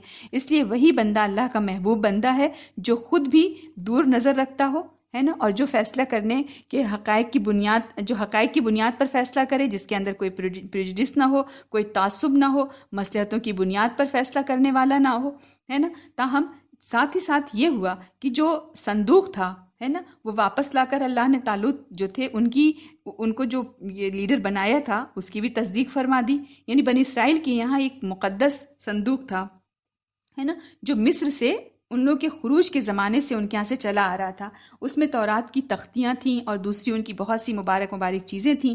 بنی اسرائیل اس کو اپنے لیے ایک طرح کی فتح اور کامیابی کا نشان سمجھتے تھے. تو اس صندوق کو ان سے چھین لیا گیا، ہے نا، مگر اس کو انہوں نے جس بستی میں رکھا وہاں وبائیں پھوٹ پڑیں. اس سے انہوں نے برا شگون لیا اور صندوق کو پھر ایک بیل گاڑی پر رکھ کر ہانک دیا. وہ اس کو لے کر چلتے رہے یہاں تک کہ یہودیوں کی آبادی میں پہنچ گئے. تو اللہ اپنے کسی بندے کی سچائی کو ظاہر کرنے کے لیے کبھی اس کے گرد ایسی غیر معمولی چیزیں جمع کر دیتا ہے جو عام انسانوں کے ساتھ جمع نہیں ہوتی. تو ان کے ساتھ تعلق کے ساتھ صندوق بھی آ گئی. تب ان کو جا کر احساس ہوا. پھر جب طالوت فوجوں کو لے کر چلا تو اس نے کہا اللہ تم کو ایک ندی کے ذریعے آزمانے والا ہے، بس جس نے اس کا پانی پیا وہ میرا ساتھی نہیں، اور جس نے اس کو نہ چکھا وہ میرا ساتھی ہے، مگر یہ کہ کوئی اپنے ہاتھ سے ایک چلو بھر لے. تو انہوں نے اس میں سے خوب پیا بجز تھوڑے آدمیوں کے. پھر جب طالوت اور جو اس کے ساتھ ایمان پر قائم رہے تھے دریا پار کر چکے تو وہ لوگ بولے کہ آج ہم کو جالوت اور اس کی فوجوں سے لڑنے کی طاقت نہیں. جو لوگ یہ جانتے تھے کہ وہ اللہ سے ملنے والے ہیں انہوں نے کہا کہ کتنی ہی چھوٹی جماعتیں اللہ کے حکم سے بڑی جماعتوں پر غالب آئی ہیں اور اللہ صبر کرنے والوں کے ساتھ ہے. اور جب جالوت اور اس کی فوجوں سے ان کا سامنا ہوا تو انہوں نے کہا اے ہمارے رب ہمارے اوپر صبر ڈال دے اور ہمارے قدموں کو جما دے اور ان کافروں کے مقابلے میں ہماری مدد کر. پھر انہوں نے اللہ کے حکم سے ان کو ہرا دیا اور داؤد نے جالوت کو قتل کر دیا. اور اللہ نے داؤد کو بادشاہت اور دانائی عطا کی اور جن چیزوں کا چاہا علم دیا. اور اللہ اگر بعض لوگوں سے ہٹاتا نہیں ہے نا تو زمین فساد سے بھر جائے، مگر اللہ دنیا والوں پر بڑا فضل فرمانے والا ہے. تو مقابلے میں کامیابی حاصل کرنے کے لیے ضروری ہے کہ جو لوگ ہوں مشکلات پر جمیں اور سردار کی اطاعت کا ان کے اندر جذبہ ہو. تو یہاں تک الحمدللہ دوسرا جز تھا. اللہ پاک نے آج بھی کمپلیٹ کیا، ختم کرایا. اللہ تعالیٰ اس میں سے جو بھی لینے کی چیزیں ہیں ہم سب اس کو لیں انشاءاللہ تعالیٰ. آپ کے پاس اس کی ریکارڈنگز اور پھر عمل کے پوائنٹس اور آج کے پارے سے جو دعا ہوگی وہ اور اس جز کا 2-3 منٹ کا ریفلیکشن شیئر کیا جائے گا گروپ پر. آمین. والسلام علیکم ورحمۃ اللہ وبرکاتہ. سبحانک اللہم وبحمدک اشہد ان لا الہ الا انت استغفرک واتوب الیک. علمت سوءا اور جہلت نفسی فاغفر لی. آمین یا رب.